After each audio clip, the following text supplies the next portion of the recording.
Hey, everybody. Welcome to another episode of the Mile High Game Guys Board Gaming Podcast. I'm your host, Adrian. I'm Zach.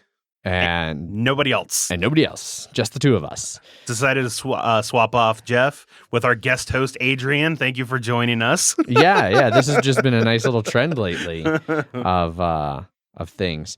Last week, you talked about this other streams you did, because you guys have been doing that, which we normally do, of talk about the stream. That is correct. On the Wednesday. Yes. Okay.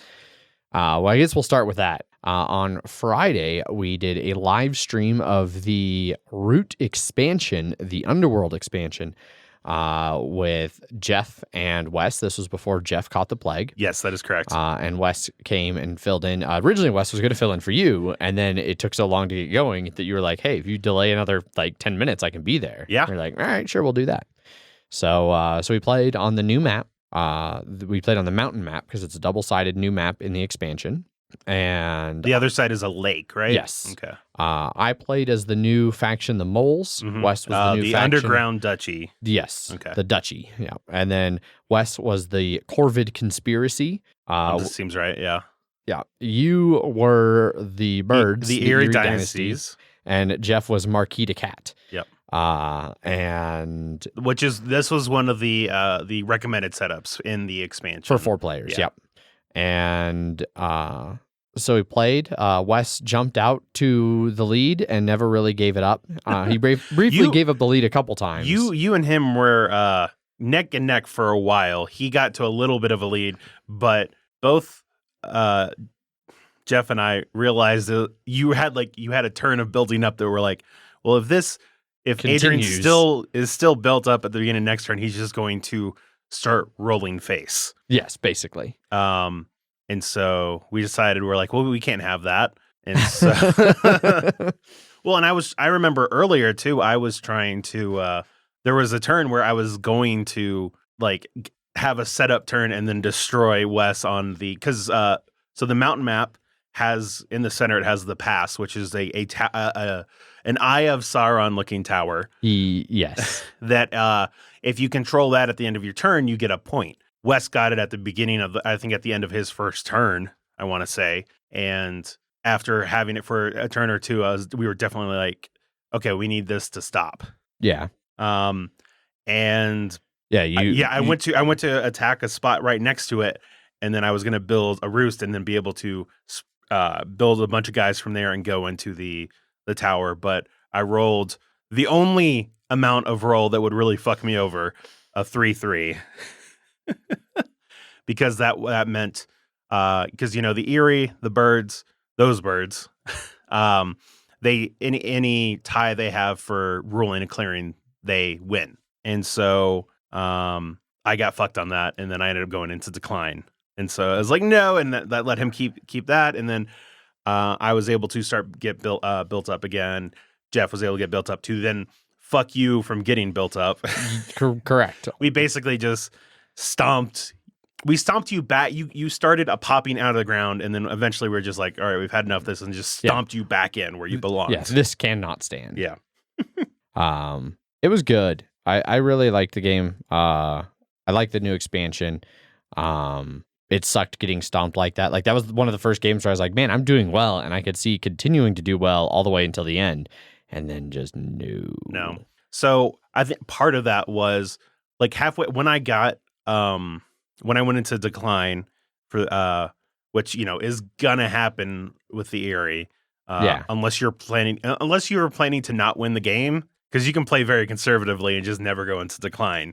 But don't do that, right? Right. Yeah. Try to avoid that. So I went into decline and I was at 0 points, and then you guys were between 10 and 15, I believe, and slowly and steady, I was able, including part of it was because my new leader, I forget what it was called, was the commander who, whenever I fought, I did an extra damage in battle, and I just started destroying everything. You rolled so well, it was disgusting. Multiple 3-0 rolls. Yeah, and it was disgusting. Yeah, and I ended up getting, I want to say, at least 10 to 12 points just from destroyed buildings. Honestly, wouldn't even surprise me. And I was slowly caught up to Jeff, who was who became last, and then I was able to hop past you and get surprisingly close to Wes. Yeah. And on that last turn, had I not gone into decline, which was going to happen because there was no way I was going to be able to get to build a roost on a bunny clearing. Right. But had I been able to do that somehow, I would have won, because I think I ended with like 28 points, and I lost 4 or 5 points from the decline. Sounds about right. Yeah. Playing, so yeah, Wes ended up winning at the end. There was no way we were going to stop him from getting 1 point. Yeah, that was frustrating. It was all really, really, really easy for him. Yeah.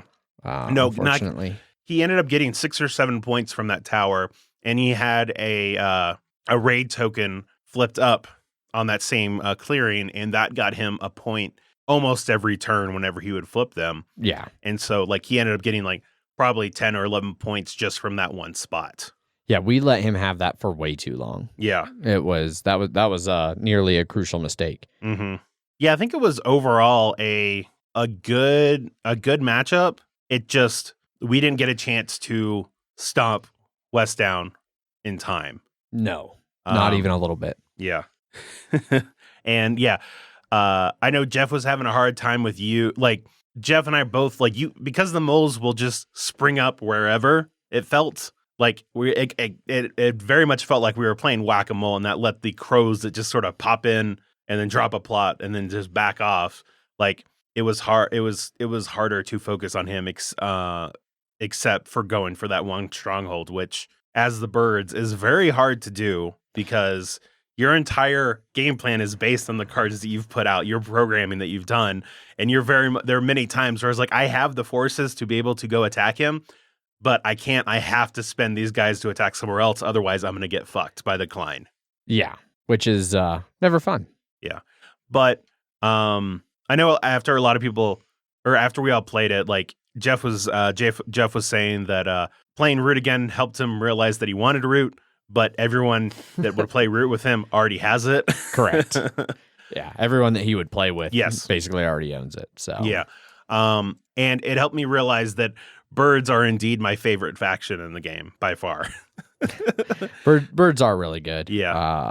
Well, not even just that they're good. I really like that play style of the action programming, the and action, like feeling constrained and working against that constraint to somehow get to just last one more turn and last one more turn just is really satisfying for me. Okay, I could see that. Yeah, but I definitely felt like the right thing to do in this game is for the birds to like start building up in the beginning and then go into decline like a quarter of the way through.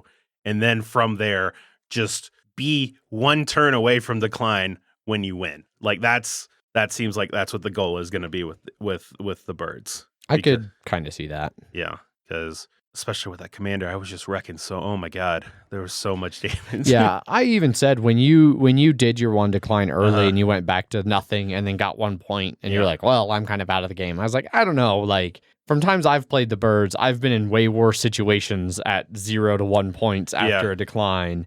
Like, you had a decent base spread out. Oh, yeah.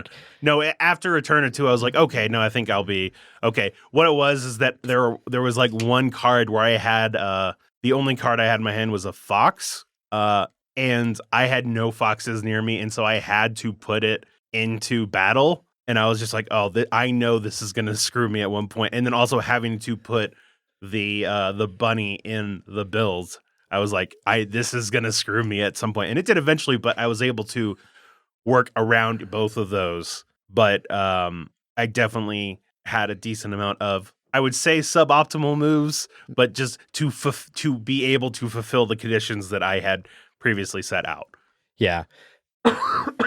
One of the highlights for me of the game, despite my slow slide into third place, I went at one point, I was like 4 for 4 or 5 for 5 on guessing Wes's conspiracy tokens. Yeah.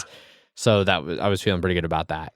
I was basically his kryptonite until I wasn't. Yeah. But I wish I would have had a chance to do that. it just always felt like I only had 1 or 2 cards in my hand, and it was never, I never had a chance to be able to spare them to guess it. So it was mainly you and then a little bit Jeff too. Yeah, well, Jeff kept messing up, which kept giving Wes more and more cards to do things with. Yeah. So, way to go, Jeff. And then he got sick. He got beat so bad on Friday, he got sick. Yep. No, it definitely, he got hit in a couple of places hard, and it was like he just didn't have enough recruiters out to keep building it. And then you would pop up, or Wes would go over and hit a bunch of his buildings and just make him, he kept having to build his infrastructure. That was one of the ridiculous things about the Corvids that Wes was playing, was like their ability to just be like, here's a bunny card. I now put one thing in every bunny clearing. So they just popped up constantly. Like when I popped up, it'd be like one big thing, but it'd be in like in one spot. It'd be like, all right, this turn I make 4 moles in my den, and then for one of my actions, I make a new burrow, and those 4 pop up somewhere. And like, yeah, that's kind of powerful, but I don't know. I feel like some of Wes's like, all right, I play a card and now I get to place 5 pieces on the board. Mm-hmm. That was crazy powerful. Yeah, it was. It would have been a lot harder, I think, to have kept him down, as well as like once Jeff and I both got smashed down to like one spot, it's really hard for both the cats and the moles to come back from being knocked down to like one position. Like once I lost all of my supporter people, it was so hard to get it. It's like, okay, I get 2 actions a turn, and because all of that was built around getting your actions. And the Corvids, like, especially because they could pop up and like just put a bomb down and just blow all that stuff up. Yeah, obviously you're gonna, anytime you see something in there, you're gonna be like, oh, is that a bomb? Is that a bomb over there? Yeah. In retrospect, I probably should have, instead of like continuing to try and get onto the board for like those 3 turns when I was so small, I should have just like built up. Yeah, I should have like, because at the beginning you get like your free 1 in there, and then I should have just taken double actions to recruit. All right, that's the end of my turn. All right, new 1, recruit. And then, so then I've got, I can do that till I like, maybe 2 turns, and then that'd leave me with 9. Yeah. And when you make a hole, you can only move 4. So I could make a hole for 1 action, move 4, make another hole like near it and move 3. Right. And then that could give me a strong little like center maybe. Yeah. No, yeah, you didn't recruit as often as probably you needed to. And so that let us destroy your buildings that let you recruit a lot more. Yeah. And so, yeah. I mean, you guys did a very well 3-pronged attack on my face. It's kind of hard to withstand. Yes. I had 2 birds pecking me in the eyes and a cat just scratching my balls or something. Yeah. Didn't know what to do. Oh, yeah. I mean, that's what you get for coming up to the surface. You're a mole. You stay underground. That's what you do. If you had stayed in your burrow, you'd have been fine. You had ambition, and that was your downfall. Not wrong. I wonder how... no. It would be a terrible plan. I mean, I'm gonna just assume so, because you've never done good at this game. So I was thinking, like, because you said that, like, what if you just stayed in your hole? And I was thinking about, like, well, I could do that, like, because you could just draw cards and then turn them into your supporters, which would start piling up additional optional actions. Don't you have to have people out on the clearings though? You're right. Yeah. So that wouldn't work. Yeah. But I don't know. I'm still not. Now I'm curious about the possibility of a like whack-a-mole style, like pop up, build a guy, and then all of it retreat to the den and like hope you don't get whacked during the one turn you're up, and then the next turn you pull back, build up a couple cards, some more troops, and then that's what I was telling you, is that I can only attack you. I can only destroy your followers when you have a building out. So if you don't have that many buildings, then you don't lose all of them. Like, I think that was one thing too, is you got whittled down from your troops and you had all those buildings to destroy. Yeah, and then you guys could just waltz through clearings and be like, oh, there's nobody here but me. Knock down the whole buildings. Yep. What did you think of the mountain map? I liked it a lot. I liked the tunnel system to make the map a little bit more dynamic. I like the idea of like the King of the Hill fight in the center. Yeah. That I think in different games and with different factions could be more of a contested fight. Yeah. I like the idea that in one turn, all 4 of the players could in theory score a point off of it, because it's during your evening if you were in control. I like that. I'm glad it's not like a end of the round, because the game doesn't care really about a do round. That. Yeah, exactly. So I like the idea that like you could have a constant never-ending change of control of that. Yeah. And everybody scores a point every round based on it, which would really speed up the game too, since it is a game where you're just straight up playing to those 30 points. Yeah, didn't really happen in this game, but, it was also our first time really playing, and I don't think any of us... I don't think there was quite as much appreciation for how good that was going to be, like getting a big army and just camping there, which the birds are exceptionally good at, the corvids. Yeah. Especially with like their traps and some of their other things. Yeah. I think one of the things we didn't really or that we focused a bit too much on was the previous game or two that people played with the moles, like they wrecked face. Yeah, which I'm curious about, like, I don't know. And so, I mean, and that's sort of what you're going to get with this game and a lot of other ones like that, where you're like, oh, they did well with this faction. The next time someone plays that faction, especially if it's not a bad player, if it's not a new player or anything like that, is like, okay, well, I'm going to pay extra attention to you because I know people can win with that faction. Like the last time or two you played, you won with someone won with them. So yeah, you bring that sort of meta knowledge in. I feel like that's where Woodland Alliance has been for a while in our base gameplay. Yeah. It's like Woodland Alliance has just won so often, and they're really good at doing, again, kind of like the Corvid thing of like the slow build where you don't really think about it, and then it's like, oh shit, they're big now and they're entrenched, and it's hard to root them back out. Exactly. That you have to keep stomping them down, because if they get a foothold in an area, it's really hard for them to get pulled out. Yeah. And that's, you guys timed your stomping of me very well. Because if it had went one more, if I'd gotten a turn, another turn where I had recruited a full 6, I could have really fortified some of my positions. Yeah, it helped that one of yours was like the dual attack where you rolled like 3-0-3-1 and just wiped out 8 of my fucking. And that was your stronghold area too, because I was I was built, which maybe in retrospect, like that's also like, because could you have chosen to be in the other corner with the cat, like near the cats? Yes. Okay. Maybe, I don't know if that would have been better or not, but I know that birds can be, they can be strong because they have a lot of, so I don't know. Yeah. I mean, I didn't put much thought into which corner. I just took the one that was next to me. No, which makes convenience sense, for the stream. But yeah, that was, it was fun. I'm glad we played it. I want to play the expansion more. But, let's wrap that up since we've been talking about Root now for quite some time. Only like 18 minutes. That's fine. Yeah, it's actually not as bad as I thought it was. I was expecting to look up and see like over 30 minutes on the clock. No, you're fine. You played. You only during your entire Japan trip. You basically didn't play any games, right? Correct. You only played one game. 2 games. Well, I played one game 2 times at the airport. At the airport both times. Okay.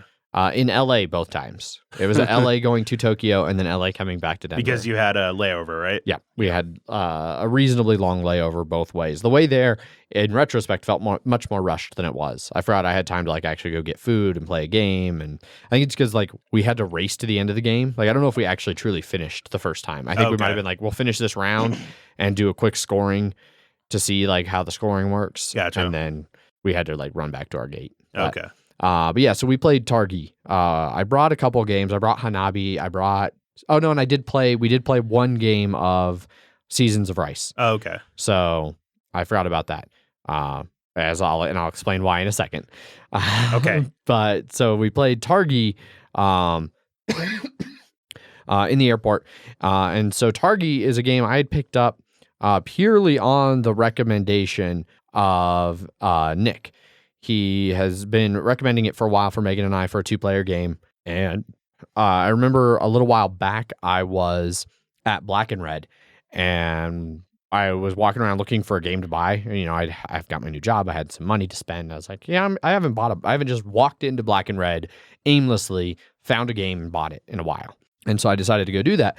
And then I was looking there and I was there for like 30 minutes and nothing was really standing out to me. And so like I took a picture of like their whole rack of things. And I was like, I don't know what it says about me that I can't think of anything on here that I want. Mm-hmm. And a couple of people were like, oh, that might be okay for you. That might be okay, blah, blah, blah. And they were all ones where I was like, yeah, I'd considered those, but also I'm not excited about it enough to spend money on it.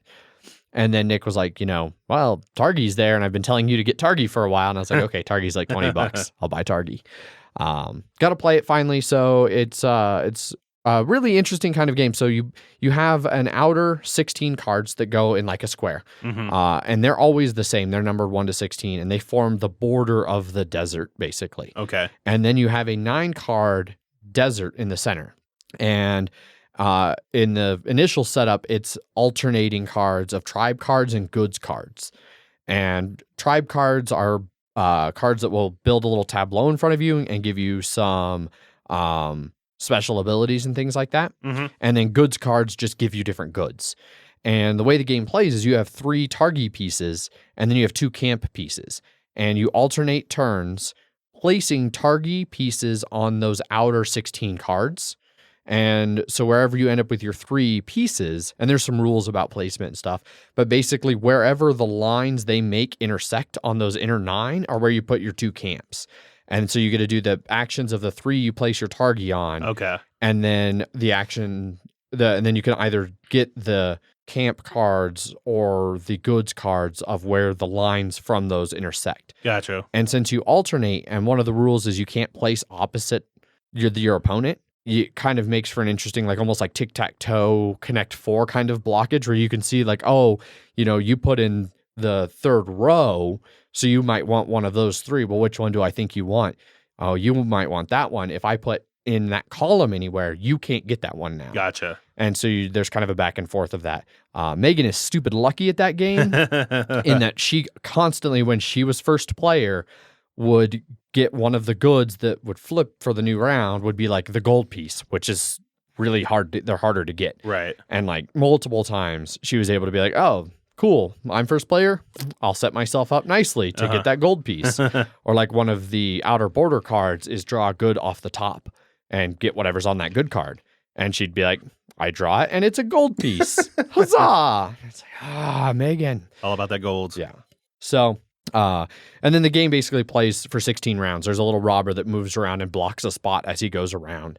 And when he reaches the end, or when one player finishes a 3-row by 4-column tableau, then the game ends. There's a little bit of end game scoring. Gotcha. But I really like it. Megan won twice. The first game was really close. The second game was not as close, but still pretty close. I guess Paul picked it up after I talked about it a little bit in Slack, and his first game with it ended in a full tie. That's what I heard, yeah. And which means they tied on points, then they tied on gold, then they tied on goods. And then it's like, all right, you just tie. So that's pretty impressive. Yeah. So played Targi a couple times, really liked it. Cool. Seasons of Rice, we played one evening while we were kind of rehabbing towards the end of the trip after a hard day of snowboarding, where we were like, well, do we want to walk 20 minutes to the nearest like bar-y part of the resort town in the snow and cold? Or do we just want to stay in and drink the bottle of wine we have and play board games? And it was like, we're going to do the second one. Do they have Lyft and Uber there, Lyft or Uber there, or they just cabs? I don't know if they have Lyft and Uber, but their cabs were stupid expensive. Especially when we were in the ski resort town, because it was kind of weirdly spread out. And so like the cabs were, all the estimates we saw for cabs would have often been like 30,000 or 3,000 to 4,000 yen, which is like 30 to 40 bucks. Yeah, it's about 100 to 1. Yeah. Wow. And so we were like, no. But so we played Seasons of Rice, which is like a little pocket card game that I got a while back. That's like a little tableau building. You're building rice patties, basically. And it's interesting in theory, but playing it wasn't nearly as fun. We found, and we tried, like, it's got 2 expansions. Just not many interesting decisions or anything like that. Yeah, when you learn the rules, you're like, oh, this could be really interesting, because basically what you do is you have a wet season and a dry season. And it's only like a 16-card deck, something like that. So you start with 2 cards, and on the cards is some vague hatching of like paths, and then like farmhouses, oxes, rice workers, and I think maybe one more symbol that I'm forgetting. But you are trying to form patties that are completely enclosed by a path. And the paths are like, so if the card is like my hand here, the paths are like diagonal across it. So they run like 45 degrees offset from the edges of the card. And so it's kind of an interesting spatial puzzle to build out your things. And you you have your two cards, so you put one of them in your tableau, and then the other one goes up in a row at the top. And you do that until you go through the whole deck, and that's the wet season. And it's like 5 rounds. It's not many because there's not a lot of cards. Right. Then you go into the dry season, and in the dry season, you take turns picking any of the cards from that row. Gotcha. To put into your tableau. And then once all those cards are gone, you do final scoring. And it just ultimately, I felt like it seemed like there'd be more interesting interactions of like which card to choose and stuff like that. But they ended up, they're not that different. Yeah. Okay. And the decision of like which one to put at top typically ended up meaningless. Like, gotcha. There's not enough variety in the cards. Yeah. And you never really felt like you were taking a card from Megan or anything like that. Exactly. So, yeah. And so they just kind of ended up like, well, that was a 20-minute activity. And I mean, I don't know. I'll probably keep it around because it's a tiny little wallet game. But Gotcha. I also am not super excited. And it's a 2-player only game, and there's better 2-player games that I can play in 20 minutes. So, right. Yeah. Okay. So those are what I played in Japan. Cool. So, what about you, Zach? What games have you been playing? I'll just say there's 2 games of note, so I'll go through the other ones first. No Thanks, played that again. There was at game night, there were a group of us that just like played 3 games back to back to back. The first one was Matryoshka, which that one I ended up winning like quite handily. I ended up getting, because you've played that, right? Yes. Yeah. I got 2 suits of 2 suited 5 runs. Wow. Yeah. And at least one of them, like I had been looking for, I had the 1, 2, and 4, 5 of 2 suits, and I had been looking for the 3 of each, and I just couldn't find them all game. Nobody offered any, I never saw them. And we kept joking about like Heart of the Cards and shit like that. And we were playing with Kevin, and I was like, all right, Kevin, because he had a 3, 4, 5, 7 of a suit, and I had the 6, and I was like, Kevin, look, you get me something that I need, I've got something that you need. And I was like, all right, Heart of the Cards, and he ended up drawing both 3s that I needed. And so he played. He started off, so he put one of the cards up. No, I was the first one that time, so I put the 6 out, and he gave me one of the 3s. I was like, oh, sweet. And then I ended up looping it back around, and he ended up choosing choosing my card that I gave him, and so he gave me the other 3 as well. And so I ended up getting 41 points out of that or something. Nice. Like it was fun. And you could definitely, it's always awkward at the first round. I want to say it was Wes and David. David put like the 1, 2, 3 of green, or the 1, 2 of green, and Wes put the 3, 4 of green. Just like, well, that's awkward. He's like, someone's going to have to relent and figure out a way to offer them to the other person for good cards. Yeah. David, it felt like he just kept offering random cards. And then it's one thing I really like about Matryoshka is as you get farther on into the game, you have less and less choices in your hand of cards of things that you deemed acceptable to lose, right? Right. And so you always have that hard choice of like, you're looking and you're like, all right, I see what you need on the board, but I also don't know exactly what you need in your hands. And so if I offer you this, I want this card. I don't want you to take this card, and I don't want the card that you're giving me. And you just hate it when they're like, oh, this is perfect. And you're like, God damn it. Yeah. It's so it was funny how that kept happening for some people and breaking up their stuff. And so it was it's a great game for 4 to 5 people, and like 30 to 45 minutes, just sort of quick, but giving you a lot of interesting and hard decisions to make. Yes. Yeah, I do remember now, and I have played Matryoshka, and I do really like it. And yeah, I just haven't played it in a long time, so we should play it more. Yeah, because it's good. Well, I'm going to be bringing my games more often now, so that will be good. Yes. And then we played No Thanks right after that. Standard No Thanks game is fun. I'm sure it was great. Yes, but nothing really to talk about. Then we were about to play Snake Oil. And people are like, trying to, and I was like, aha, here's my chance. I was like, so I also have this game called Pitchstorm that's the same sort of thing, but pitching movies, because I've had that game for, I want to say, it was a year ish since it was last played at game night with Jeff and Whitney and some other people that were there. And so I still hadn't had a chance to play it yet. And I was like, here's my chance. And so we ended up getting 5 other people. So 6 total were playing. Yes, David did end up playing it then too. It was David, Whitney, Jeff, and Katie. So I don't know if there's anyone else, but so we finally got this out, and we all had a good laugh while playing it. I think at the end there are some people who are like, I still prefer Snake Oil, and I think part of it is, so this one is you're a writer trying to pitch to executives. You get a plot card and a character card, and then you try and make a movie out of it. Yeah. But what it is when it's your turn, you choose either a plot or a character from your hand of 6, 3 of each, and you put it out, and then you draw from the deck randomly from the top to fill your other part. Now you had a lot of like weird things, and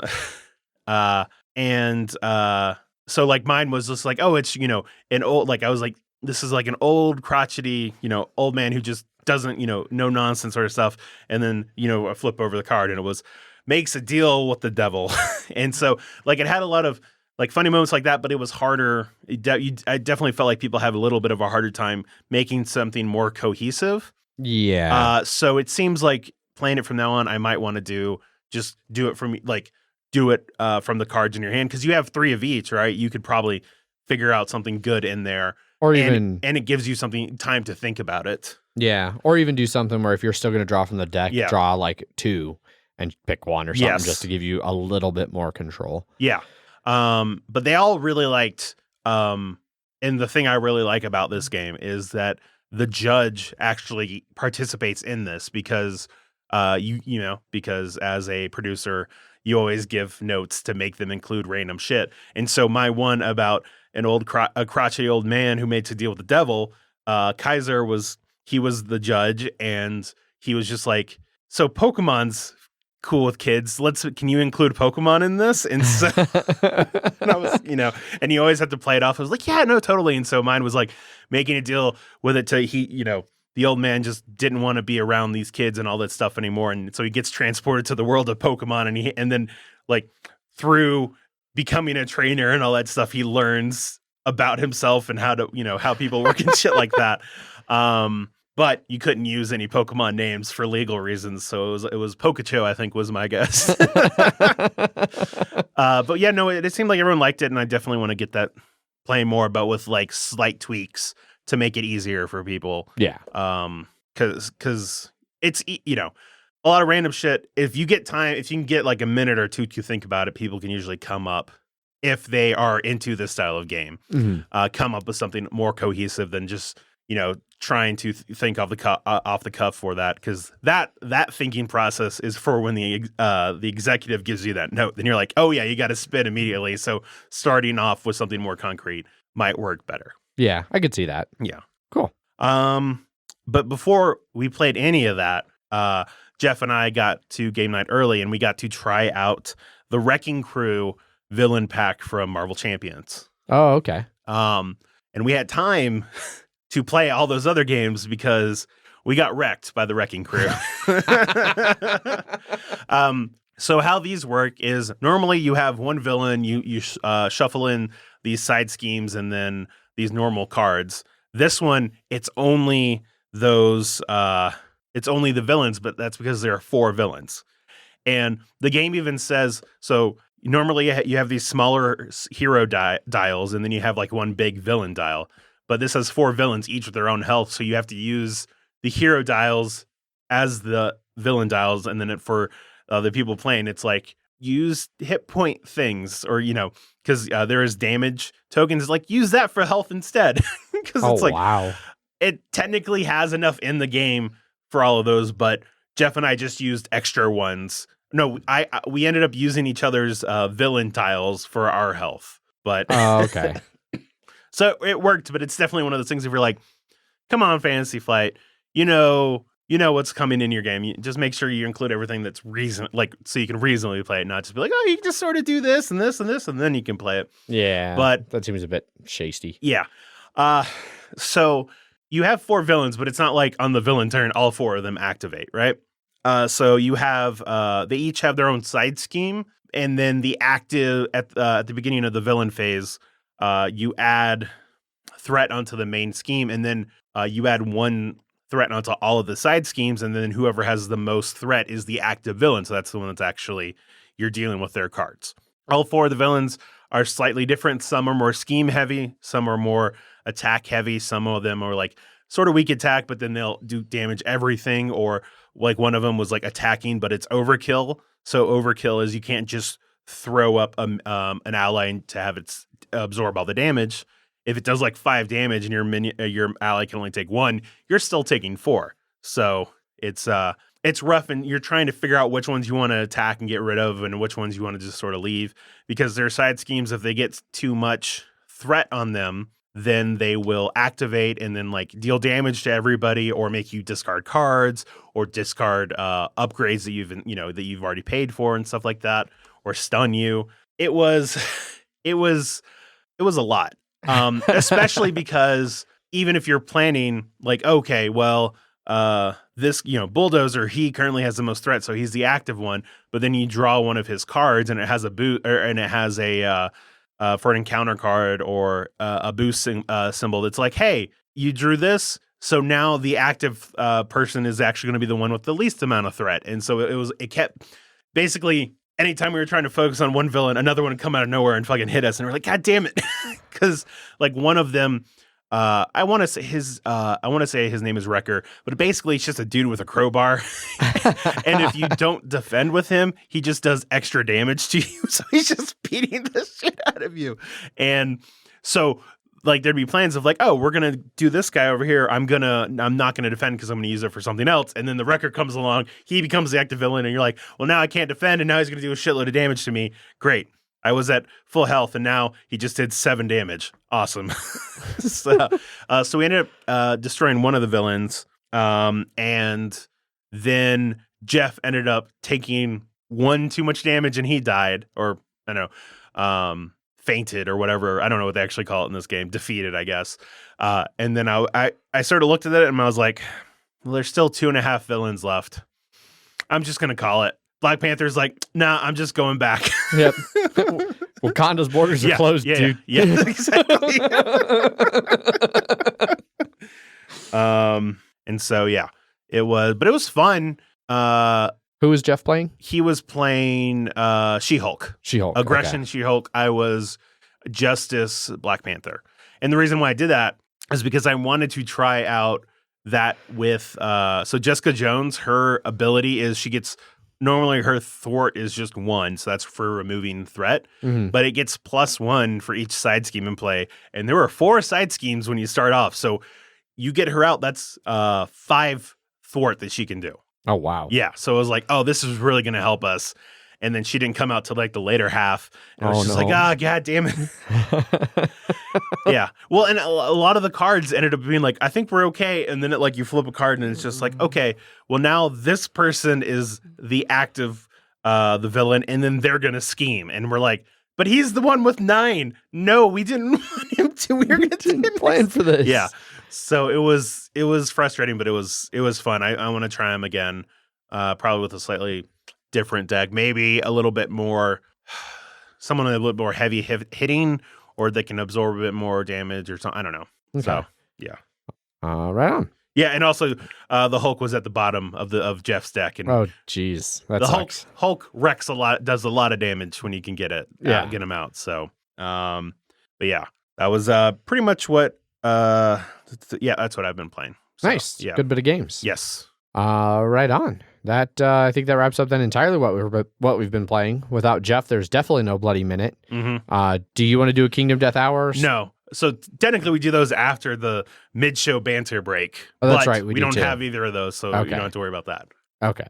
So now we can go on to the mid-show banter break, which will be convenient because the mid-show banter break is really going to be the Japan 3 hours. So buckle in, because I'm just going to talk about Japan a lot. Yep. Yes, you are. So yeah, I've been gone from the show for 2 weeks, where I was in Japan. We basically you went to Japan, right? That's where you were. Yeah.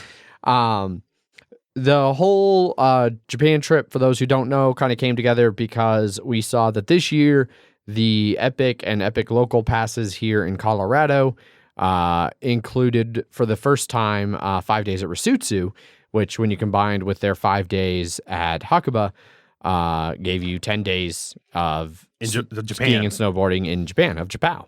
And I've heard for a long time, for like the last several years that I've really been more into snowboarding again. I've heard about how great the snow is in Japan.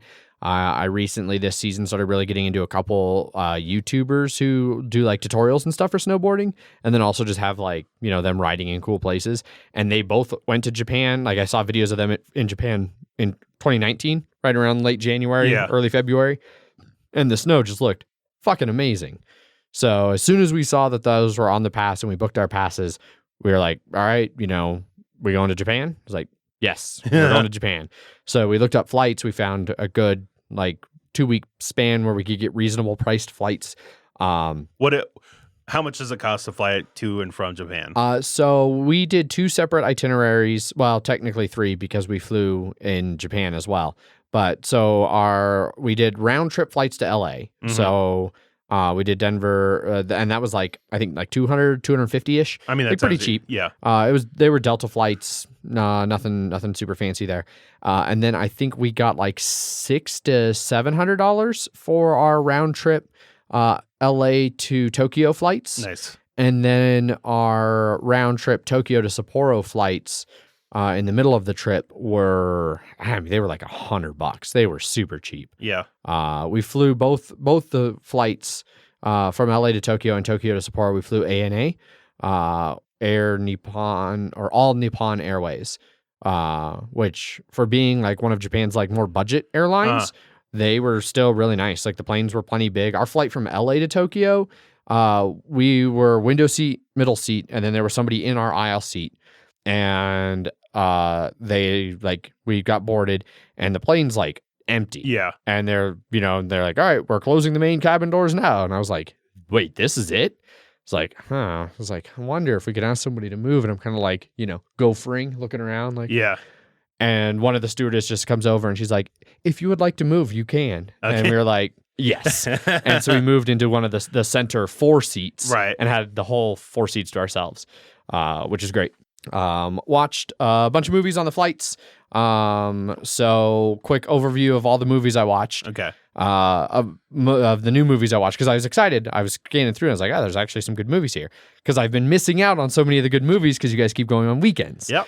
So I got... Excuse us. We're like, we're not working. We're trying to have some fun, let's just do it here. I get it. What's this, Adrian? You decided to work when everybody else doesn't want to work? Weird. Yeah. Like I said, I get it, but Yeah.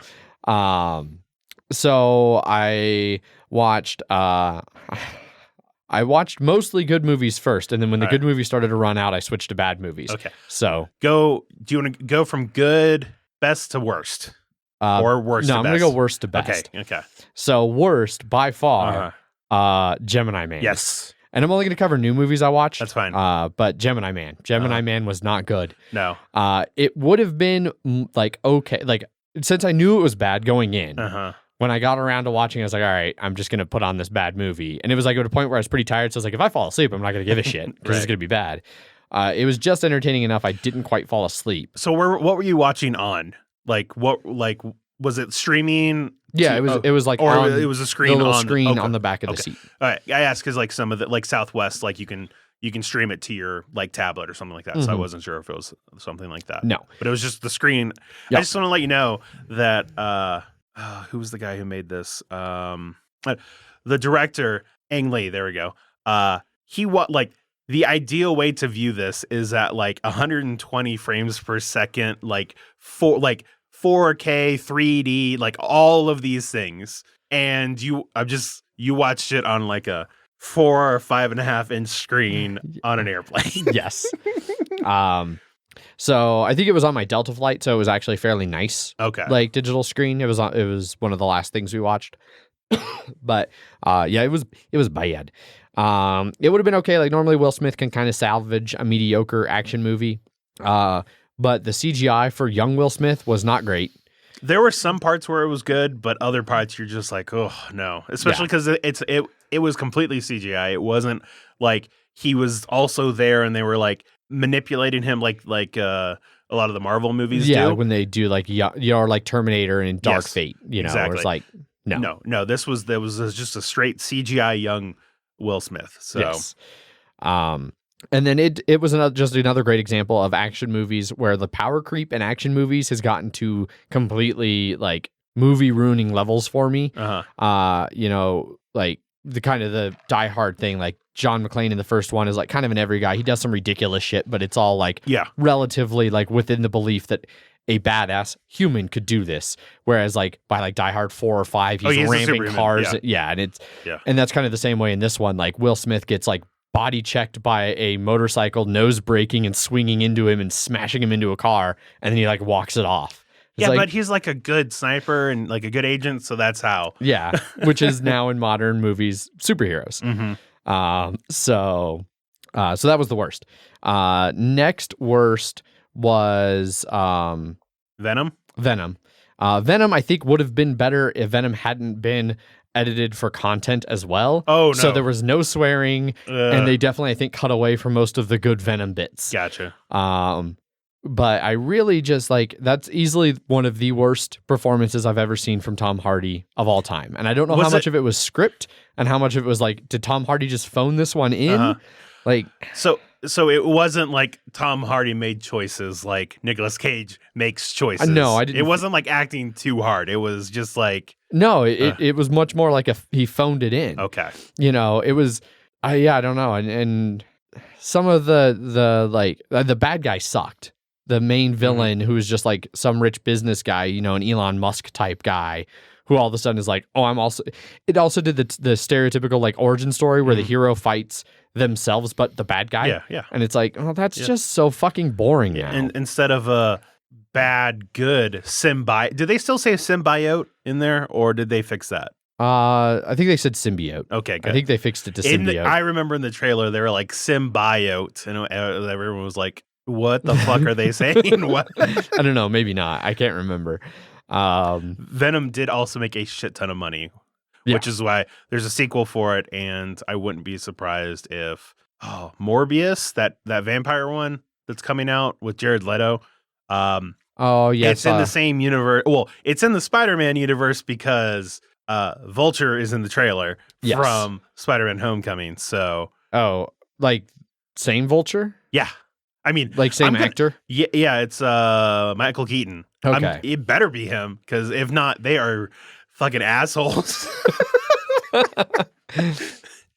Okay, well, so anyway, I'm gonna keep moving here. So so Venom was second worst. There's not a lot to say, but like it was better than Gemini Man. It wasn't great. I do think I'll try to maybe watch it at some point when I can watch it unrated kind of a thing, or even just the actual R rating of it. Then I think next best for me would be, and this is moving into like the good category, would be Bohemian Rhapsody. Biopics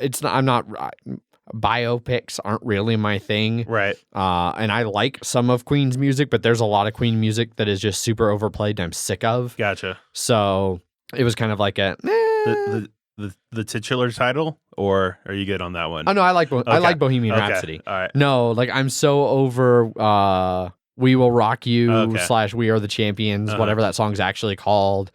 I mean, technically they're two songs, but then they just always play them together. They always play them together. Yeah. Well, because the songs aren't long enough otherwise. Right. Also true.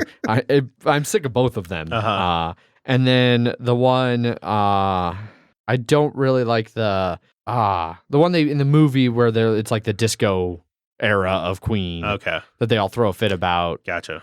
Like the I Shot the Sheriff kind of one. It's not I Shot the Sheriff because that's not their song at all. But like, I don't know. I can't remember the song, but I don't like it. Okay. But I like Bohemian Rhapsody and some of their other stuff. So the movie was good. I thought Rami Malek was fantastic. There was a lot I didn't know. Like I legitimately had no idea that Freddie Mercury was not a white guy. Oh yeah, no, he's I didn't know he was Armenian. No. Oh god, shoot. I just watched the movie too. No, yeah, it's not Indian, but close to it. Yeah. Persian. Okay. Yeah. So I didn't know that. Like when the movie opened and it's like, wait, that what is happening here? So yeah, that was like mind blowing to me. Okay. And then I didn't know that like he had an issue where he had like extra teeth, and that's part of what gave him a great voice or something. Yeah. They were like, oh, we can get it fixed. He's like, no, because what if it fucks up everything? Yeah, you should definitely watch the pitch meeting for it. Oh, it's so good. I'll have to check that out now. We can put it on after this. Okay. But that was really good. I ended up liking the movie a lot. It was one where I'd read an article even before I watched it, though, that was thought about like how it twists things around with the timing of you know, his like AIDS diagnosis. I and, mean, like, they dramatize the story. Which is one of the reasons I don't really like music biopics, is because they're not true to life. Like, it's good for learning some little weird things, but then a lot of it's like, well, how much of that was actually true? You know, like how much was there the actual drama between his dad and wanting him to be like a good traditional son versus him going and being like just the super gay awesome rock star that he was, you know, or like his wife in the movie being like so cool about him being gay and like supportive of it, you know, like where's the truth in the fiction blend? But that was good. I'm glad I watched it. I don't care to really see it again, but it was good.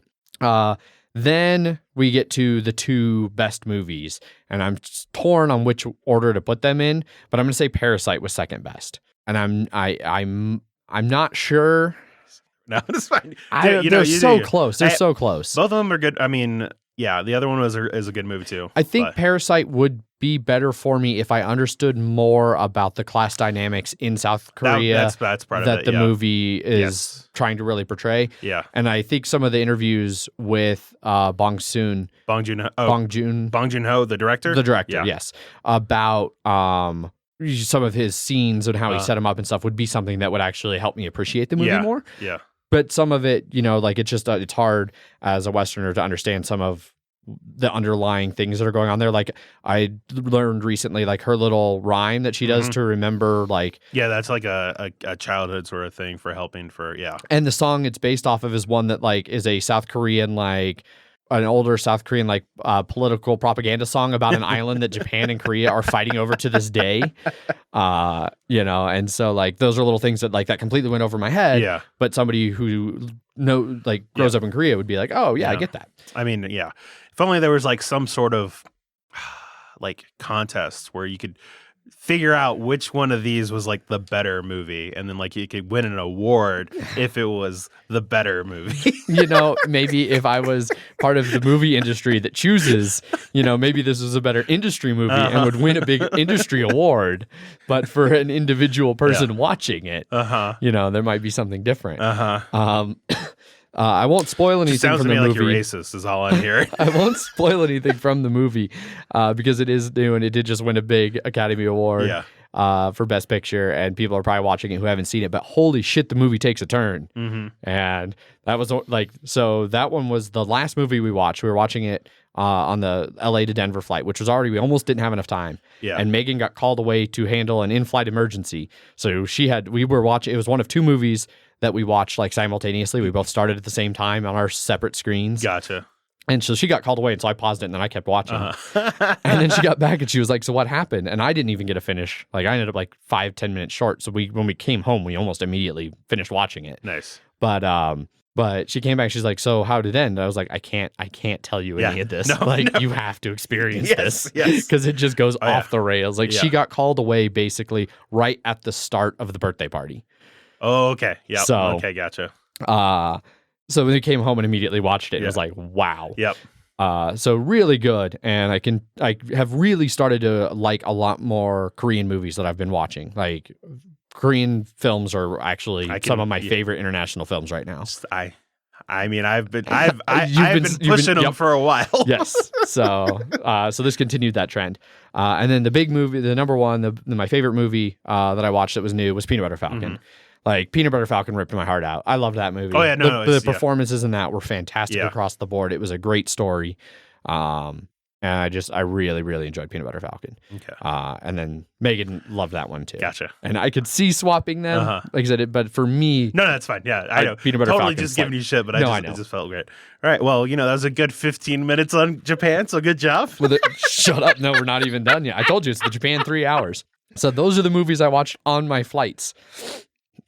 So Japan itself was basically 5 days in Tokyo. Mm-hmm. And then we flew to Sapporo, immediately jumped on a bus from the airport to Risutsu, the resort up there. We spent 4 days at Risutsu, 4 days, 3 nights at Risutsu. Went back to Sapporo for 2 days, 2 nights. That was for the Ice Fest, right? Yep. Okay. And then we flew from Sapporo back to Tokyo, where we immediately jumped on the Shinkansen, the bullet train, out to Hakuba. And we were in Hakuba for 4 days, 4 nights. And then bullet train back to Tokyo, straight to the airport, back to the US. So that's the rough itinerary. Tokyo for 5 days was fucking amazing. Tokyo blew my mind. So flying into LA, I'd never been to LA. So flying into LA, I was looking out the window and I was like, holy fuck, LA is huge. Yes. Like it just spreads out as far as you can go. Flying into Tokyo, I looked out the window, I was like, holy fuck, Tokyo is just as big, only it's all fucking skyscrapers. Like where LA is all these flat fucking industrial buildings as far as you can see, Tokyo is just fucking, as far as you can see, in every goddamn direction, skyscrapers. I could not believe it. It was fucking nuts seeing how big Tokyo was. And we flew into Narita on the outskirts of Tokyo. And it was just like, what the fuck? We take the train in. And in retrospect, this was a mistake. But I decided that I'd done a bunch of research on like where to stay in Tokyo, what to do in Tokyo. And everything I saw was like Shinjuku is like the main like neighborhood region of Tokyo where that's like all the good food, all the good happenings. It's really close to Shibuya, which is another like stereotypical Tokyo, big lit up neon, craziness, all of that. And it's right there on the main line and it's great. And so I found an awesome little place, apartment, hotel, Shinjuku, if anybody wants to stay there. They're not paying me for that, but I really liked the stay. It was affordable and tiny, tiny rooms, but we were only there for sleeping basically. Shinjuku Station, which is right, like we were like a 2-minute walk from Shinjuku Station, is the busiest station in the world. I mean, I feel like you almost should, like, it's good so you could have seen what the busiest station in the world is. Oh, yeah, and I knew it was the busiest station. Did you have someone come up and push you in? Or No, so thankfully we came in late enough. We didn't have that on the, the rush hour? Yeah. We did experience that later. Well, we didn't get pushed in, but we were in the car as they were pushing people in later in Tokyo. But no, even coming in not at a prime time, it was so fucking busy and it's such a huge nightmare maze of a station. We were coming in after a 12-hour international flight. We had our backpacks, our like satchel like I had my satchel. Megan has like a big camera bag purse that holds her like nice digital camera and functions as a big purse. And then we had the big fucking snowboard bag that we're trying to navigate through this busy fucking unfamiliar station. Neither one of us are super familiar with metros anyway, because like she's from the UP and I lived in fucking Wichita, St. Louis, and Denver, none of which are really known for their metros. You really should have flaunted your Americanness. Excuse me, we're Americans. Let us through. Oh, everyone knew. Everyone knew. There's been other trips where I felt like I could pass as not an American. Not a chance in Japan. No. Well, when you were wearing your Trump hat, it actually, because they could have just assumed I was Australian, because there were fucking Australians everywhere in Japan. Yeah. But we eventually made it through, got checked in, crashed hard, and then got up to explore the rest of like everything. We eventually got Suica cards, which are these little like green reloadable cash cards that you can use fucking everywhere. It was great. They're super handy for the metro. You just bloop, bloop, walk right through. You can use them at the 7-Elevens, which 7-Eleven in Japan is apparently like... Oh, it's a much different thing. Yeah. It's like the best. Yeah, I almost want to be like, Adrian, you got to check out some of those like fast food, like some of those places up there are like a lot different. Oh yeah, we tried, because there was like another one that's like a curry place. It's like a 1,000 restaurant chain, like international chain, and it was amazing food. And it was in like their little Golden Alley / Piss Alley / whatever it is actually in Japanese that's been around since like the 40s. Like it's like a thing that got really popular post World War II during the U.S. occupation. Oh, yeah. And it got the nickname Piss Alley back then, but it's just chock full of little food stalls and vendors and stuff and great food. Food was by far one of the most amazing things about Japan. I don't think I really ate any. There was only a couple things I didn't like, and even then they weren't like things I could still eat them. Right. You were just like, it was okay. Not like, oh, this is real bad. Yeah. It was like, okay, well, that was interesting. That's not for me. So that's good to know. Oh, was there anything that was just too far out there? No, not that I wouldn't eat it. Like I ate everything we ever ordered. Yeah. And it helped that like most of the things that were good, like either the menus had really good pictures. It's not like here in the US where sometimes the pictures on menus don't reflect at all what the food is. There it was like, oh, that's actually almost exactly what I got. Right. Or also in some places they had like these really elaborate like wax displays just outside the stores. And it was like you could really see what the menus were. And Megan and I were both like, this is amazing. This needs to be everywhere as well. Yeah. For one, it makes the food look like it definitely got us to eat places. We'd walk by and be like, oh no, we need to go that right now. So food was amazing. We checked out a few different things in Tokyo. We didn't do any of the super touristy stuff. Like we were going to do the Mari cars, but then we read about like apparently the locals are super unhappy about the Mari cars. You know, like you're driving go-karts through the streets of Tokyo, like a huge busy metro, like with cars everywhere. And we came across them at one point walking around, and they are by far the loudest thing I heard in Tokyo. So I can understand how everybody in Tokyo fucking hates them. Gotcha. And then like we didn't do robot cafeteria. We heard that it's like a lot like Casa Bonita, where it's like it's a big show and it's kind of you go for the experience and the food's not very good and it's expensive for what it is. And it seems right. It's just like kind of a tourist trap. And we usually when we travel try to avoid super touristy things. Tokyo, we didn't do that as much. Like we did go to the Tokyo Tower and we spent the extra to get to go to like the super high level, and we caught that at the right time where we were able to really take our time getting all the way up there. Nice. So we got up there right as the sunset. So I've got some great photos of the sun, and I got a good time lapse on my GoPro of the sun setting right by Mount Fuji. Oh, nice. And you could see Mount Fuji amazingly from there. And that was another one like just Skytree, I think it was. Yeah, something like that. Yeah. But and then that was another one where like being that high up and being able to walk the 360 of that tower's viewing thing and see the city just stretch for miles was crazy. Like it is just mind blowing how fucking big Tokyo is. We went and did a tour at the Imperial Palace, which I didn't realize Japan has the longest running monarchy like in the world. Like they trace their emperor imperial line traces back like thousands of years. Oh yeah. Like, you know, well, I mean, I would assume part of it is the fact that they're an island and they didn't people didn't really come into Japan that often. It was more like one, they were sort of like isolationists for a while, but then I think it's funny when China first found them, they were like one of the first written accounts of Japan is a Chinese account, and it was like the barbarians are nice and are ruled by a warrior queen. And it's like right on. Yeah.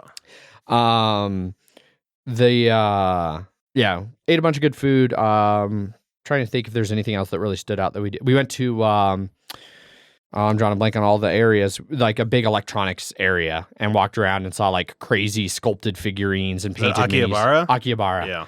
Walked around Akihabara, which I didn't realize was the same area where all their board game stuff is. And so we didn't go when we were there. And then like the later day where I had like dedicated to board gaming, I was super sick and slept till like 2:00 in the afternoon.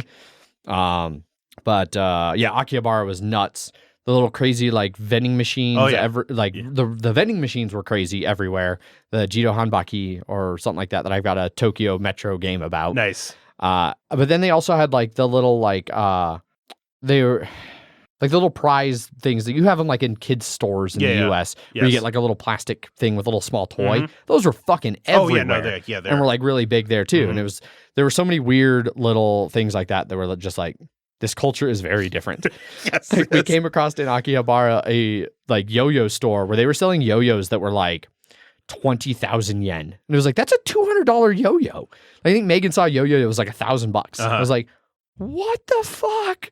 Like, who? I mean, any hobby, you get deep enough, you're like, how do people spend money? And then, but if you're in the hobby, like, no, it's totally worth it for all of these reasons that Right. it feel like they're just making up. Yeah, I feel like somebody who like got into like casually strolled across board games and saw like an all-in Kingdom Death set would be like, what? Yeah. Who pays that for a board game? Oh, yeah. Why would you do that? Yeah. And they just don't understand. Mm-hmm. But yeah, it was Tokyo was awesome. I'm overall pretty glad with the way we timed it, where we did Tokyo first. For one, we'd been snowboarding hard here, so it gave us a couple days to recuperate before we went and tried to snowboard in Japan. And then the timing worked out great for when they actually got snow. But I also kind of wish we'd had a little bit more time even in Tokyo than we did. Rasutsu. You're telling me you can't just get all of the capital city of Japan in 5 days? No, you can't adequately visit one of the largest cities in the world. Depending on how you look at it is the largest city in the world. You can't manage that in 5 days. It is not really possible. Right. So yeah, then we flew to Sapporo, took the bus immediately out to Rasutsu, got out there, checked into our homestay. The homestay there was easily the best place we stayed the whole time. It was like a little homestay. It was a like 60-ish year old Japanese couple. Nice. And they had 4 kids, I think 3 daughters and a son, who were all like 30, like 28 to like 36. So right around Megan and I's age. They were super friendly, super helpful. Rasutsu was a really small resort, small town. So like they knew the owners of a lot of the restaurants who would call and make reservations for us. Oh, nice. Because there were so few restaurants and there were enough people that like they'd be packed. Oh, gotcha. So they got us good reservations. We had some amazing food there too. So is this where you had like the super fancy food? When did you have the... Oh, so yeah, that was in Tokyo. Okay. I knew I was forgetting something major from Tokyo. So backtrack again back to Tokyo. We went to Ginza Steak Shop in Ginza, which is one of the areas. I just got to interrupt. Boyd is asking, did Japan like the V-necks? Did they appreciate V-necks? I don't wear V-necks. This is such a dirty rumor.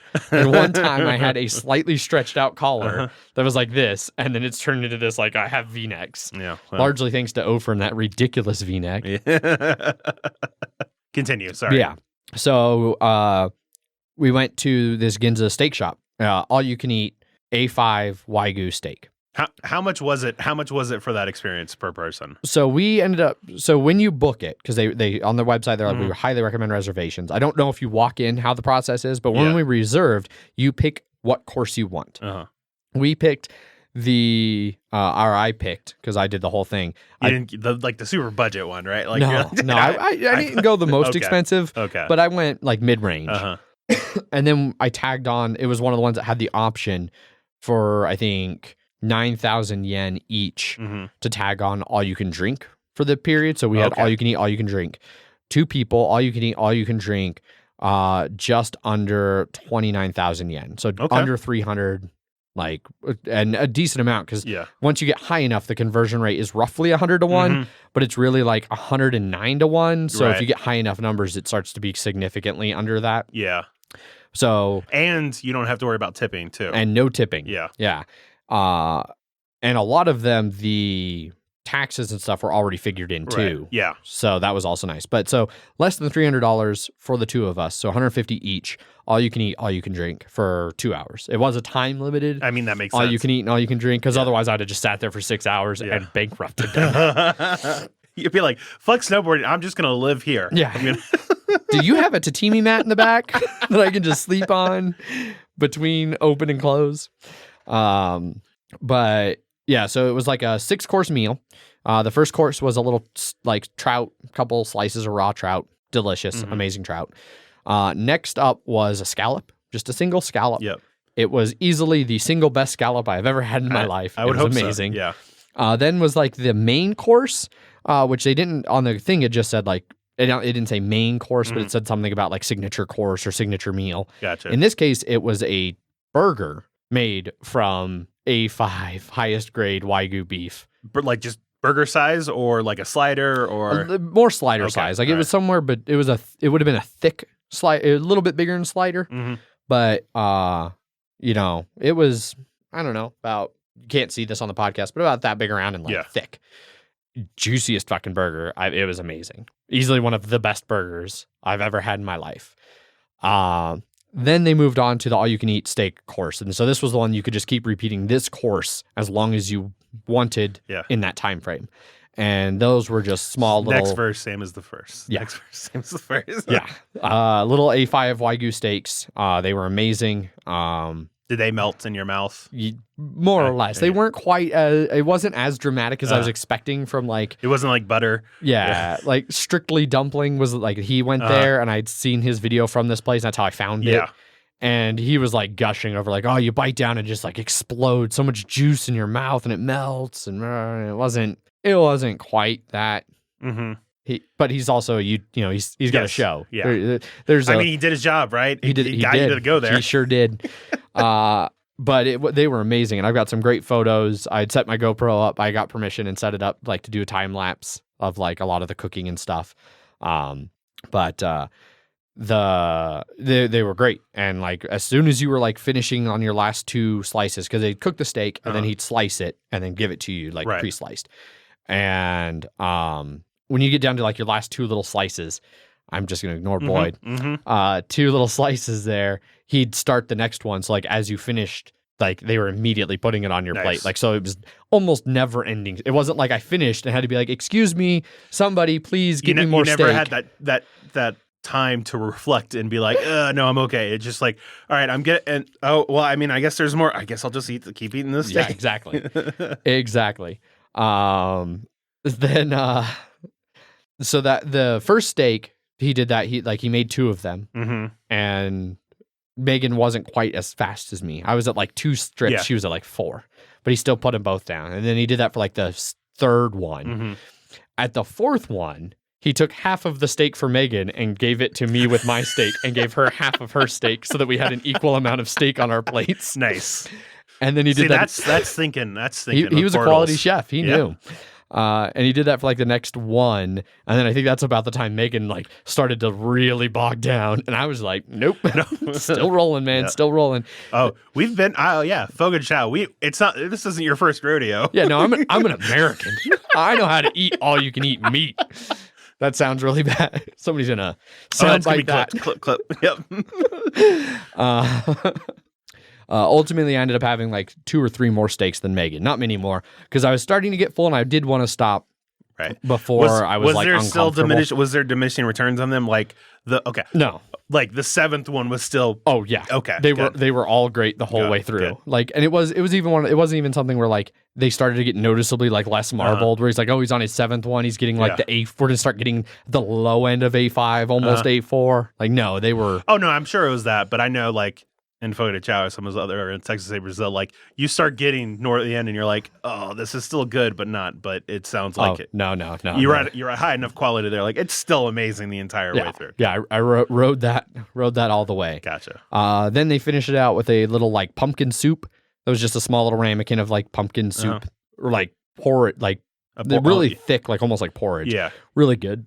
And then I don't remember what the dessert was, ice cream and something that was really good. And the beer and wine through the whole thing was great. So that was awesome. Easily one of the most worth it meals I've ever had in my life. Like, oh no, I could definitely see doing that. I mean, it's definitely experience sort of thing. Oh yeah. 2 hours, $300, and it was like I said, it was like the best, scallop I've ever had. One of the best burgers I've ever had. Probably the best steak, if not like, top 3 steaks I've ever had. Like just down the list, every part of that was like the best I've ever had of that thing. Gotcha. Loved it. So making a note, Adrian's had better than A5 Wagyu at least 2 other times. I mean, it's top 2. Like I have had some really great steaks. Like I do like a really good steak, and I've spent a lot of money on some really good steaks. So, but yeah, so now back to Risutsu. Yeah. So we got there way too early the first day. So we got there at like 11 o'clock, and I didn't realize our check-in was like supposed to be at 4. Gotcha. And so when we walked in, the Japanese couple like jumped up like, "Whoa, you're here. The room's not ready." Like, "Whoa, no." And we're like, "No, that's fine. We're going to go snowboard." And so we got our snowboards put back together because we had them fully disassembled for the trip there. Right. got our snowboards all back together, and the Kusin, the man in the relationship there, gave us a ride back down to the resort. Oh, nice. Which, I mean, it was like right there. It was so close. He had a Subaru Outback, so him and Megan bonded over Subaru Outback love. And so it's a Japanese car, so it makes sense. Yeah. We went and snowboarded. Risutsu, one of the most interesting things there is that there were 2 mountains really across like a main highway, and they had like a big gondola that went back and forth from mountain to mountain. Nice. Over the highway. That was kind of cool. And they also have like, if you're there in the spring, they have like a huge amusement park. It'd be like if you put Six Flags like at the base of Keystone. Gotcha. I just got to interrupt for a second. Boyd, Adrian hasn't told me any of this yet, so this is really just him telling me. I'm just telling Zach about my Japan trip. Yeah. And yes, this is now a travel podcast for at least the next, I don't know, probably 30 more minutes. No, I'm going to try and start wrapping things up. Okay. So first day snow was like, okay, we did a few laps. Then we were like, all right, this kind of, things are pretty tracked out. It's kind of icy. This sucks. As we were heading back, it started to snow, and it did not stop snowing for 2 days. Nice. And so the next day, the snow was amazing. We went out to dinner. That first night, we went out to dinner and like got lucky. We didn't get a reservation. We just went to dinner, and like it worked out. There was barely a spot. When we got back in the host, we're like, wait, you actually got a spot? That's crazy. Nice. Then we sat around the house and we had drinks. And one of the cool things at the house there was, so Megan and I were there, American couple. There was a Spanish couple with their like 10, 11-year-old son. Oh, okay. Like 10 kids or something. No, 10 or 11-year-old son. Okay. And then there was a Chinese couple with their like 2-year-old daughter. And apparently both the Spanish couple and the Chinese couple go almost every year. Oh, nice. So a lot of the people go regular, like people return to that homestay a lot. Right. Next day was a beautiful powder day. We ended up by the end of the day, like the beginning of the day wasn't that great, but it just didn't stop snowing, and it just like snowed harder and harder and harder. By the end of the day, we were doing runs that were like knee deep powder. Oh, geez. And it was crazy because it was knee deep, and you were riding through it like knee deep. Like usually it's a big thing. Like you got to keep the front part of your snowboard up and not sink in the powder, because otherwise you'll just get stuck if you're knee deep. This stuff was so light and so fluffy. Like it was blasting by my knees, and I was just flying, and it was amazing. Nice. Megan and I were just constantly looking at each other, big stupid grins on our faces. Early in the day, I'd wiped out and messed up the GoPro mount, so I have no GoPro from that day, which was easily probably the best day that we had on the mountain. The next day was also almost as good. The snow had started to lighten up a little bit, but there was one area we found where we just kept doing laps. And unlike these mountains, like here in Colorado on a good powder day, if you're there early, you can get like 1 or 2 runs. And then most of the main stuff is just tracked out. Like people have gone across it so much, there's not really any powder left. It's all now like packed down and super choppy and bumpy and awful. We just all day that next day, even without it snowing and without it being as good, we were finding this one run. Like it was like we were the only people going down it. It was amazing. I had my big Viking knit thing that goes on my helmet. I don't know if any people on the podcast have really seen a photo of it, but Lance had apparently told, he had a coworker who's going to be in Risutsu. He's like, I'll tell him to look for the like red bearded. Yeah, right. He's like, I'll tell him to look for the red bearded American guy. And I was like, we'll tell them to look for the guy with the giant Viking hat on. And he was like, okay, I'll tell them that. And I sent him a picture of it, and he's like, oh shit, I thought you were joking. Okay, I'll definitely tell them that. So at one point in the middle of this like dream snowboard session that we're having, like we're exhausted, but we're just having so much fun. We're just lapping things. And we get down to the base of one of the lifts, and we're like getting over towards the lift line, and somebody goes, hey, do you know Lance? And Megan goes, no. Like looks at him like, who are you? Why are you asking us this? And I go, yes, we know Lance, Megan. Come on. She goes, oh, I guess we do. And I was like, why are you being so rude? So we chatted with his coworker a little bit. She's like, yeah, he told me to look for the guy with the giant Viking hat, and I never thought I'd actually see him, but here you are. I mean, you just got to assume if anybody asks you, do you know Lance? It's that Lance, because that Lance knows everybody. And travels everywhere. Yeah. So, yeah. So that was great. There were multiple times where I caught people trying to surreptitiously, like Japanese people trying to surreptitiously take photos of me. Like they didn't want to bother me to ask me for a photo. But I was like, I'd see them and I'd like look over and give them a big grin and they'd be like, like still take the photo. But it was amazing.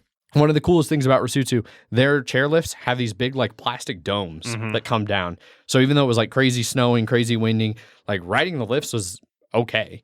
You know, it wasn't like here in Colorado, a lot of the ones like, unless you're on the gondola itself, you're just exposed to the weather, which can suck. So that was really nice. Rode there for a few more days. We did do an onsen there. Their big hotel is doing this massive expansion because it got a shit ton of Vail money because they've partnered with Vail. Vail didn't buy them, but they partnered with them. So they got a bunch of Vail money. They're building a huge condo section, and they built this huge new onsen. Onsen was interesting. So onsens, for those of you who don't know, are like Japanese hot springs, only they're gender divided and they're nude and they have all kinds of unwritten social expectations and rules about them that I did some research, so I knew some of it going in. You know, but the first thing was we get there, Meg and I go together, and then we get separated into the men and women's. And you go in, and it was one of the few places in Japan that I actually ran into the whole, like, you need to take your shoes off before you really go in. Right. And so it had like a little stone area where you walked in, you took your shoes off, and then you stepped up onto like the nice mats, and they had shoe lockers. Yeah. And you put your shoes in a locker. Did they give you like slipper things? Or? No, not here. Most everywhere else, there were lots. Everywhere else we had that, there were lots of slippers. But then you step through the door into like the locker room, and there's bigger lockers there where you're supposed to disrobe and put everything there. And I made a mistake because I was like just in such a like, I'm going to not break any rules and I'm going to do things right. And one of the things I saw is like, you don't wear anything, like no jewelry, no nothing. So I put my glasses inside the locker. And so I am now, for all intents and purposes, blind and nude. Trying to navigate this onsen. Okay. And so I can vaguely see different rooms, but like my eyesight is not great without my glasses. Yep. It's going to be a good podcast title. Yeah. So I make my way out to the main area, and this is where I had failed. Megan had told me, I did not read this myself. Megan was like, so you need, when you go in, there should be towels, and you get a towel and you shower and you scrub yourself like pink in the shower before you actually get into any of the onsens. Yes. Where I made the mistake, so I'm blind, and there's a rack of towels, and so I grab a towel and I go to the shower, but it's like a full towel, so it's sopping wet, and I'm trying to scrub myself, and it's wet and it's heavy, and I'm like, this cannot be right. And I was like, you know what, fuck it, I'm not even gonna deal with this. I'm gonna go back, and so I go back in there, and so I'm like trying to surreptitiously wring out this towel without just being like splosh water everywhere. Yeah, and so I find the hamper thing and I put the towel away, and then that's when I realized that there's like hand towels like for washing. I was like, oh, okay. Like now I'm close enough I can see those. So I grabbed that, head back in, scrub up in the shower, and then was able to like make my way around to the various onsens.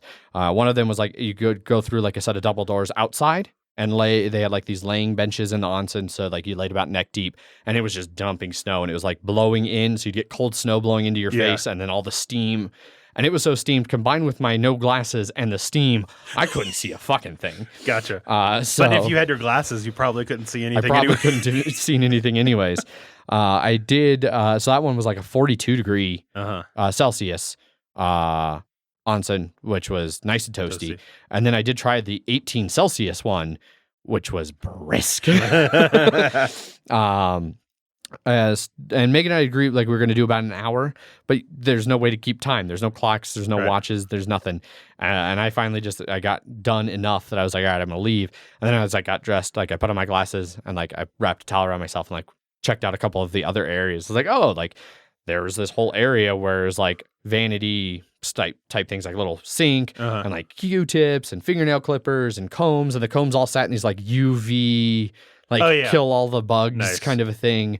And they had like a lot of really cool stuff. Like you could really pamper yourself in the onsen if you had known what was there and knew the proper order to go through things, which I thought was pretty cool. And then I left, and then like Megan left pretty much right after me. And so we just happened to like more or less run into each other. And we're like, oh, cool. We were on the same clock page. So yeah. I'm assuming she had a less turbulent. Yeah, no, worked great for her. She's her good eye, her not damaged eye is perfect vision. So she had no trouble seeing anything. She said she was a little shy at first about the being like nude, but then she's like realized like it's just a whole bunch of Japanese ladies who just didn't care. Yeah. And we're just walking around. Right. She's like, all right, when in Rome, when in Japan. Yep. So that was more or less Rasutu. Those are the highlights there. There's a lot of great snowboarding, a cool onsen, and some really good food. Went back to Sapporo for the snow festival. The snow festival was nuts. I'm going to try and blast through some of this stuff. I won't do the snow festival nearly enough justice.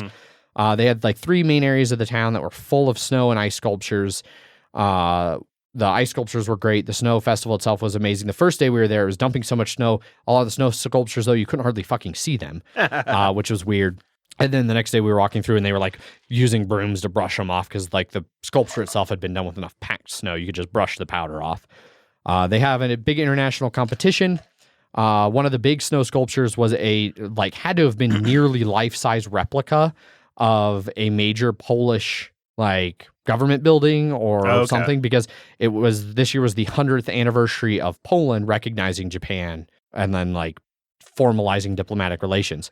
Gotcha. Which Megan and I were like, kind of interesting that Poland and Japan, roughly 1920 formalized relations, and then a few years later they were on opposite sides of pretty big conflict. Awkward. Yeah, very, very awkward. There was a big international competition of snow sculpting. So there was a Portland team because Portland and Sapporo are sister cities. Yeah, that makes sense. There was a Hawaii team. There was an Australia team. There was like a Laos team. Like somewhere was like, do they even have snow? like gotcha. Maybe. But there was like a Lithuania team. It was like really bizarre, like what like 10 countries were represented.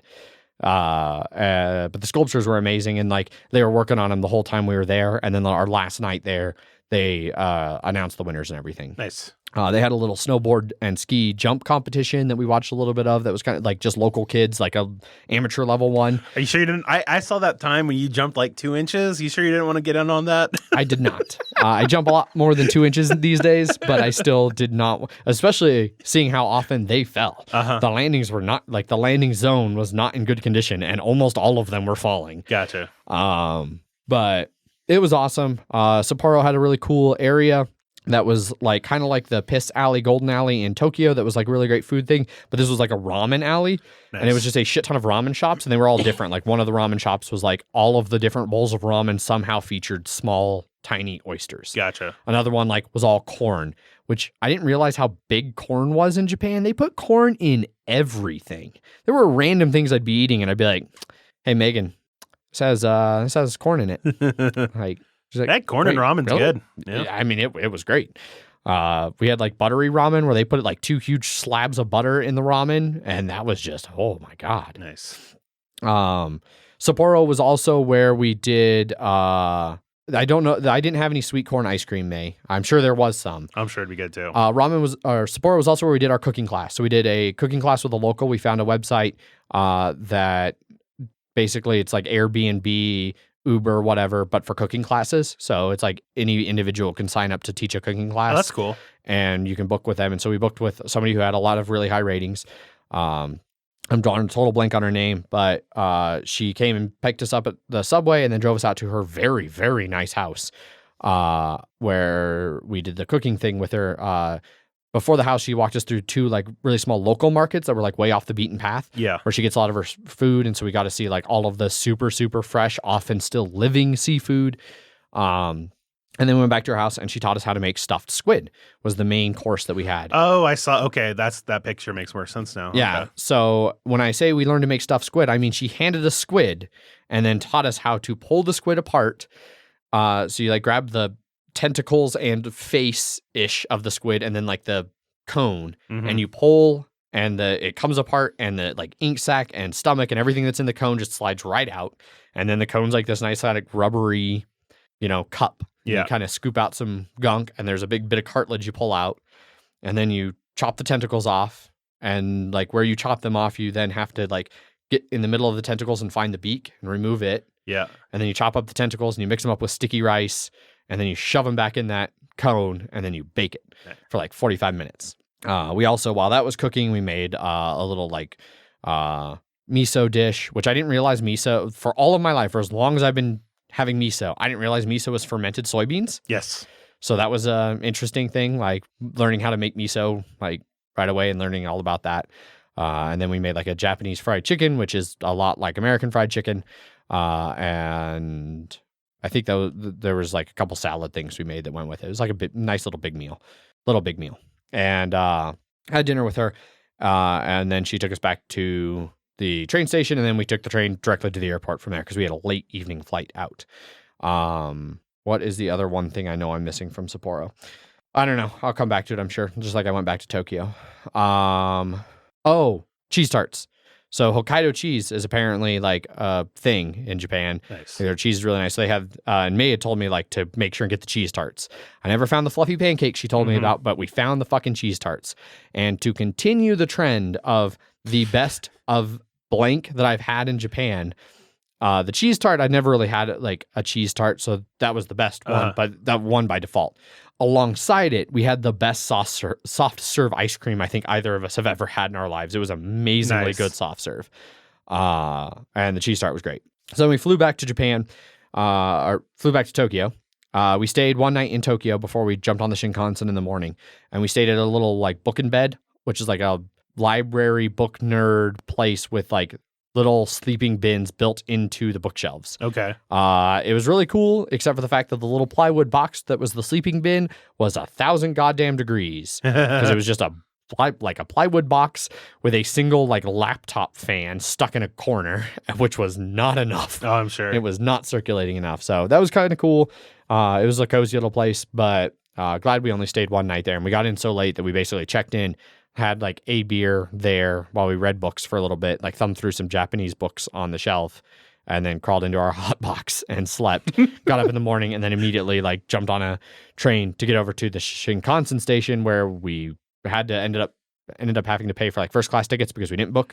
If you ever go to Japan, the like high speed rails and things, you have to book. If you want to book them online, at least 3 days in advance. They won't let you book it less than 3 days in advance. So we just had to get up in the morning and go to the station and be like, do you have seats? Thankfully they did. The trip there, we had to book up to the like upper class fancy car, which is like $20 more. It was 110, so it was like 11,000 yen versus like 8,000 yen. Right. So like an extra $20 American, not much, $20-$30. And how long of a ride was it? It was about 3 hours. Okay. I thought it was totally worth it, especially when we went back and we didn't get the fancier car. It was like, these seats aren't as nice. This one's much more crowded. Mm-hmm. I kind of wish we'd spent the $30 extra on the way back too. You should have just pulled your American card, just walk up to the person, just throw $30 at them, and just American. Just I try really hard when I travel to not perpetuate negative stereotypes about Americans. But it'll get shit done. You're not wrong. So the bullet train was really cool. They are fast. Yeah. And like it's weird sometimes though. Some of the stations you'd stop at, like I don't know if they were on a hill or what, but it was at a fairly steep sideways angle. So you're like sitting there while they're unloading and loading, and it's like a little 5-minute stop, and you're like just sideways. Got to Hakuba, and Hakuba, there's not really a whole lot to share. It was more snowboarding. The homestay there was kind of interesting. It was another homestay, but the family that did it like spoke no English and lived in like a separate section of the house, so it didn't feel as much of a mixed environment as the other place. There wasn't really a good common area either to meet any of the other guests.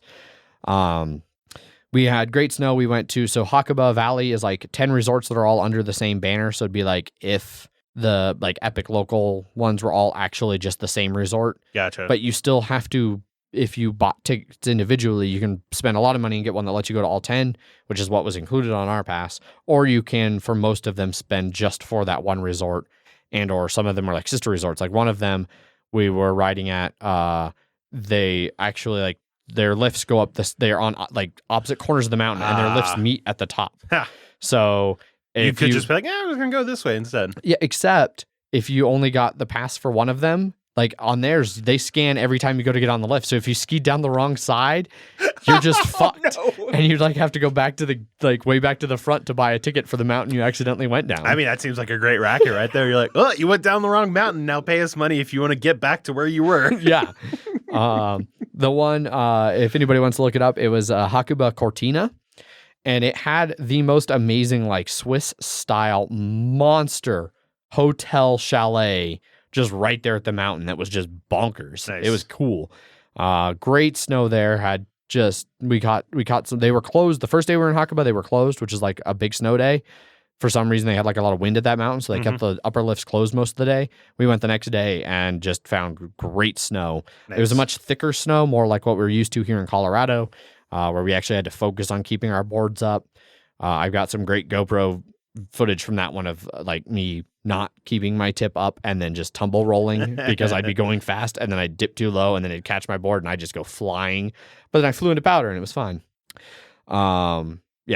Really great there. The food wasn't as much to write home about until our last meal there, where we had basashi, which is raw horse. Oh, yeah. So it's basically sashimi. Well, what an American would think of as sashimi. So like a little bit of rice and then some raw meat on top. And the raw meat was basashi. So that was also, I've had the best and only horse I've ever had in my life. Gotcha. In Japan. And then that was our last night there when we had the basashi. Next morning we got up, jumped on the bus, back to the Shinkansen, back to Tokyo, back on the train, straight to the airport. Then we had really great airport sushi, because that's a thing you can get in Tokyo, is really good airport sushi. I would not recommend that anywhere in the U.S. I mean, I'm sure you could find some that were very much overpriced. Yeah, if you're willing to pay like $100 for a plate of sushi. You're not going to find good $15 airport sushi anywhere in the U.S. Yeah. If you find $15 airport sushi in the U.S., do not eat it. Also, do not eat sushi from 7-Eleven in the U.S., but by all means, eat all of the 7-Eleven sushi in Japan. Yeah. Yeah. And then we flew back to the States. And so that's my Japan trip in, I don't know, probably a fucking hour. 59 minutes. Yeah. Sorry. It was a lot. And I'll leave it up to you, Zach, what to edit out. I don't even know. I mean, you can just throw it in and be like, hey, Adrian took a 2-week trip to Japan. Enjoy. Yeah, no, I'll definitely mention that. For me, all I'll say is I'm continuing playing a shitload of VR. I got Beat Saber and really been enjoying it. So nice. Yeah. I want to get a VR set. Yeah. Well, with the Quest, I can literally bring it over if you want to try it out. So. Oh, yeah, we might have to do that. Yeah. One of these days. Are you off tomorrow? No. Oh, won't. I will be buying my car tomorrow, hopefully. So, yeah. Good luck. I know, right? Hopefully my dad won't get sick this time.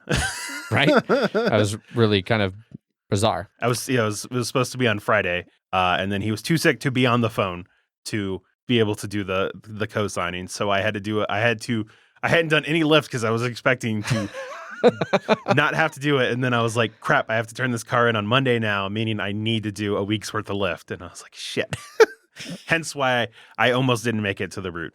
Because I was doing lift and I got taken up to Fort Collins. And I was like, oh, okay. Well, I guess I'm not doing it. And then I got to like Loveland area with like an hour away from your place. And it was like an hour and I didn't have a ride. And I was like, fuck it. I'm just going to come do that. So, yeah. Right on. So let's, there's not Kingdom Death because you guys just canceled with Jeff being sick. So let's skip news. Because I think all of the new stuff can just get pushed to next week. Yeah, that's fine. And then we'll let's just do Kanban because it's super pressed for time. Yes. I would push it as well. That's fine. But since we're already at an hour 45. Yeah. And well, you know what? We can also say this. There's a CMON one for Marvel United. It doesn't look good. Oh my God. I don't like the chibi art. I don't like chibi art in the first place. And I feel like this is bad chibi art. They have another, I forget what it was. Their other thing, they had that line of chibi, Arcadia, something like that. Yeah. Arcadia Quest. Yes, those look a lot better. I'm not a Mhm. fan also of these. As someone who can appreciate chibi art, I am not a big fan of these too. So Yeah. and they don't seem that useful. No, the it's like a minis, card so, game yeah. that just happens to have minis that you put on things. Yes. Yeah, Because they're CMON, that's what they do. exactly. Yeah. So you can look up Marvel United if you want to look at that. But I mean, to be fair, at the very least, it's only $60 for the game. So that's not, it's not, I was 100% expecting it to be $100. Yeah. So the fact that it isn't, I was like, oh, that's kind of interesting. But also, I mean, it does just seem like a card game. So yeah, and then an extra $30, you can get the Infinity Gauntlet expansion with a bunch of Thanos related shit. Yeah. So, if the minis were cooler, I would consider it just for the minis. But I don't like the minis at all, or the art or anything. So, not a fan. But so that's Marvel United. But so Kanban will actually do up right here, though. Do you have the stats for it? Or you want me to just read it off here? Okay. No, I got it. So Kanban is currently very well funded. 501,000 of its 100,000 goal. 5.2 thousand backers. 2 days left when you're hearing this on the actual episode. $99 is going to be your main pledge, and that's going to get you the game. You can also get the version with metal cars for $159 too. Yeah. Which I don't know about that. 40 metal vehicles. Yes. Which at about $1 a vehicle is, I guess. Well, so they're normally maybe $80, but like if you just did, oh my god, yeah, they would sell them later for $80. But you can get them for $20 off if you do the extra pledge. And so far, I've only heard one person say they like how these metal cars look. Yeah, no, they're not great. And this is the same person who liked how the Cybertruck looked. So their opinion on things is skeptical on metal vehicles are not great. Yeah. Okay. So for me, this is a game I've actually been looking forward to for a while. So I have Kanban, the driver's edition, right? No, I don't even have the driver's edition. I have the old Stronghold original edition. Okay. They snuck out the driver's edition like a year ago because they knew they were losing the license. Gotcha. So it is it's an VTOL Lacerda game. It is the only VTOL Lacerda game that I own that is not Eagle Griffin Big Box. Right. And so I've been waiting for a long time, knowing that the Ian O'Toole edition will be coming soon. I knew that the Stronghold license was going to end, and VTOL had been pretty adamant about the fact that when that ended, he would be moving it over and doing a new edition, kind of like he did with Vinyos. Right. To do a big box Ian O'Toole Eagle Griffin version. Yeah. So I've been looking forward to this for quite some time. And this one is the EV, so electric vehicle. Yep. So not only like they're updating the theme somewhat as well. Yep. Yeah, because basically, as it says here, electric vehicles have become more common since 2014 and are the future of the automobile industry. They talk about like they can get software upgrades and things that like continually improve them, unlike combustion engines that just are obsolete as soon as you start using them. Basically, in Kanban, you are managers at an automobile factory, and you're trying to basically do the most work to like secure your position at the company. Right. And so you're trying to make sure that like the different stages of the plant run well, research and development and construction and testing and all of that. Right. You're all like mid-level, right? Because then like isn't Sandra like the big boss? Something like that. Okay. Like you're mid-level, she's slightly higher. I don't think she's like the owner or anything. No. But the factory has like limited supplies and things, and so you're battling. That's where like the battle over supplies and parts comes from, is because they only have so much they can get in at any given time, and you're competing with the other managers to basically be the most efficient at getting your cars designed and built and tested out there. The big differences from the regular version, which I played the regular version, I actually really like it. I just want to interrupt, and I just want to say, Wes, thank you for subscribing. Oh, yeah. Thanks, Wes. And there's supposed to be something up. I didn't look or anything like that. I had the screen hidden by the Kickstarter, so I don't know if it popped up. Yeah. The other Wes. Yeah. Thank you. Yes. But anyway, so I have that base version. I've played the game. I really like it. I think Kanban is a good game. I from the start hated the layout and design of the board. Uh-huh. So that's a big reason I was looking for the update. So this is a new version of that. All the different things that are included, all new artwork and graphics from tools we talked about, 5 different models and paint jobs of the 5 wooden vehicles, and then the add-on potentially for the metal ones. There is a solo version that was designed by David Turkzy, which they say here is the master of solo game versions. So I don't know. That might be the person who's been behind a lot of the solo versions of like Galerist and Lisboa and Vinyos. Yeah. I like the solo rules that they say, like, you're just a new person at the company and your productivity will be tightly watched. Any signs of it slacking behind and you'll be terminated. Worse, the senior engineer, Mr. Lacerda, and junior architect, Mr. Turchi, would rather you just didn't make it at all, so they're trying to stop you at any point. I'm like, okay.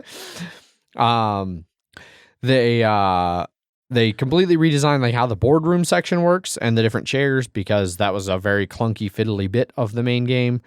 So you use wooden speech tokens instead of like the weird chairs that they used. Other 3D wooden bits instead of the 2D tokens. They're dual layered player boards, which is nice. That's like becoming standard in almost everything nowadays. Yeah. Then there are stretch goals for a silver metal pace car, garage tile expansion, and some new final goals that you can swap out. And then they redid the rule book, reference book, and player aids. Did you mention that this includes the speed charger expansion as well? They did not mention that in their entire What's New section, so no. I'm not familiar with what the speed charger is. I assume it has something to do with the EVs, but... Yeah. Couple of rules tweaks. You can no longer replace cars in your garage with new ones. When Sandra penalizes you, you now lose 1 point just right out the gate, in addition to points for bank shifts you have. If you play with nice Sandra, which don't, then you only get points for bank shifts over 5 instead of for all of your banked shifts. Right. And then there are 3 new final goal tiles to choose from during setup. Now, I've heard from some people, especially on Slack, and May's bringing up here, is it's like these are all pretty minor changes. Yes. And so the fact that this is $100, if you can, like, I've seen people just get the one that's available now-ish for like $60 or something, like or however much it is, that it's not worth it to upgrade for this versus one that you can have now. I'm not super familiar with the driver's edition from Stronghold. I kept wanting to say Stonemaier, and I was like, that is not right. From Stronghold. So I don't know how much they did a good job with the changes to the rule. Like, I don't know how much they updated rules there, like to make them more clear. Yeah. I don't know if they really changed any of the art or anything for that one. Like for the board, I know they changed like the box art and stuff to make it look nice. Which the driver's edition did have a nice box, but I knew this was coming. Right. For me, for the older edition I have, like Wes points out in chat, he saw it for $30 Australian, which is like $20 here in the States. Yeah, real money. Yeah. I think that if you consider, like, if I look at my game out there as worth $20, then I think that it's worth the upgrade. Like, it's worth the write-off of that $20 to get the new tool board, which I vastly prefer the way the tool board looks. I know some people haven't agreed with that. Right. And then all the nice wooden component bits and dual layer player boards, all of that stuff. Because it's like Terraforming, like this was before they learned their lesson from Terraforming Mars, so it still has like the super paper thin player boards. Like they said here, how they redid the boardroom. Like the boardroom is such a pain in the ass. Gotcha. So I don't know. I don't think so. I'm gonna back this. And then I'll I'll probably donate my other one in the raffle next year. When I get this one, but yeah, I'm definitely down for this. It looks like the component upgrades and art upgrades to me are worth it, especially if you're torn between which one to get. I'd rather, instead of spending $20 to get the old version, I'd rather spend the extra, $80-ish bucks to get the new art, new everything. But I'm a big fan of the Tool big box ones. Like some people like Nick think they're massively overproduced and are part of what's ruining the industry. Whereas I love them. I'm super, super happy to have them. Well, and then what do you feel about the fact that you could get one of those now versus waiting until November at the earliest to get? I'm fine to wait. I've had my copy of Kanban and I can't hardly get it played. But what if you didn't have it and you were wanting to, like, I guess I'd wait. Okay. I'd wait. All right. I mean, I've waited for all of their other big box Kickstarters. I didn't rush out and buy Vinos, the old version of Vinos. Was it available then? I don't know. I don't know. This one is a little trickier. Great rebuttal, Adrian. This one is a little trickier since I know they did just do the driver's edition, so you can get a fairly nice looking box, new version, and there should be copies around. So that makes it a little bit trickier. I mean, the $100 price tag is high. $130 MSRP too, which is bonkers. The $80 MSRP for those fucking metal cars is fucking ridiculous. Yeah, that's just crazy. And then I mean, I'm also like, God, it ends in 4 days. I don't have time. I wish I had played Escape Plan or On Mars so I could decide if I wanted to throw on and add them, because like that's how I got a lot of my big boxes. Like I backed Gallerist, I think it was, and got Vinos, and I thought something else. I don't know. So I don't know. I mean, you could probably get one of those played by Wednesday. This is done on Friday, so you could get one done on Wednesday or even Tuesday. You guys are playing some games tomorrow. So that's maybe true. Well, I don't know if I'll have time to learn and play one of these. I'm on a tight window tomorrow with because I have D&D at 6. Gotcha. So I've got like a 4-hour window, including travel times. So it's going to be tight. Gotcha. But I don't know. I'm totally down for it. I can see a lot of the complaints. Like I think they're valid. $100 is a lot of money. You can get the same game. Like the rule changes are super minor. If you don't care about components, then for sure, just get one of the older editions that's cheap right now. Yeah. If you like the Ian O'Toole art, if you like the cleaner board, if you like all the fancy wooden bits, I feel like people know what they value. Right.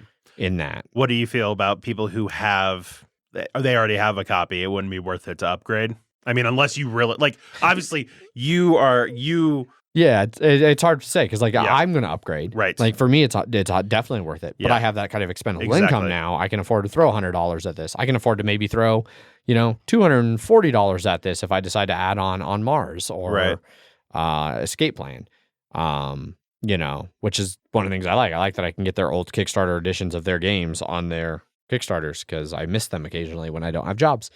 But I feel like it's a judgment call. Like, if you value the fancy big boxes from, I'm sure anybody who has a version of Kanban probably has at least one of the other big boxes. You can roughly compare the component difference between those and assume that the components will be closer to the big boxes of Vinos or Lisboa or Gallerist or whatever. And you can decide, do you feel like changing from the version you have now to the fancy bit version? Is that worth $100? All right. For me, it is. It might not be for everyone. So yeah, that's kind of my thoughts on it. Yeah. I super love this fucking art. That box cover is beautiful. No, it's a great box cover. Yeah. And I like the board. I think the board layout's nice. So yeah, I'm definitely, I'm down for Kanban. So, that wraps up news and Kickstarter. So we can move on to some listener feedback. Not only is there no Jeff, there are no emails at myhighgameguys.com for Jeff to read. So Jeff picked a good week to get sick. We don't have to hear his sad voice. Exactly. However, there is some stuff over on BGG. Zach, do you have that ready to go? I do. This is from our look back at 2019. This one is from other Wes. Other Wes. Yeah. Best video games. Literally didn't play a 2019 release besides Baba Is You, a fine puzzle game. Best game I played was Tyranny. Doesn't seem popular, but hot damn, flipping the traditional CRPG storyline on its head was shockingly well executed. I've seen Tyranny. And it's been one of those that's kind of on the edge of my like, right. Maybe I'll pick it up.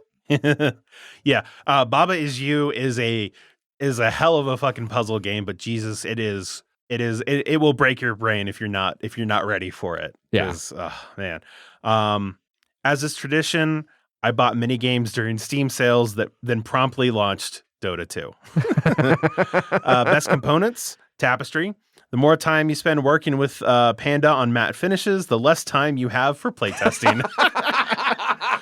That's a good zinger right there. Fucking great one, Wes. Best mechanic. Gotta go with Res Arcana's drafting plus tableau building. It's been done dozens of times, but Thomas Lehman found a masterful version of the two. Yeah, clearly I need to play Res Arcana. I'm hearing enough good things about it from a lot of people. Most disappointing. After a dozen plays, I still like Tapestry. I understand the choir of complaints, but I've heard chorus of complaints, but I've had a good time with it. Wingspan is disappointing. Is the disappointment for me? It's sitting pretty with resounding praise all around, and I just can't find the magic. I'm never satisfied with the engine that I create, and the scoring feels like a point salad. Yeah, understand. Yep, totally valid. Best new to me, Tricarion. Knew nothing about it. Never heard anything about it. Blown away by how good it is. Yeah, I really like my one play of Tricarion as well. I've been wanting to try it out just because it seems like an interesting thing. So, honorable mention, Seventh Continent for being a very different gaming experience than I've had in the past. Best games to me: 1, 2, 3, 3 Tapestry, 2 Res Arcana, 1 Clank Legacy. Ah, man, you were doing so good through this whole thing, Wes, and then you had to end it with Clank Legacy. I still really want to try that at some point.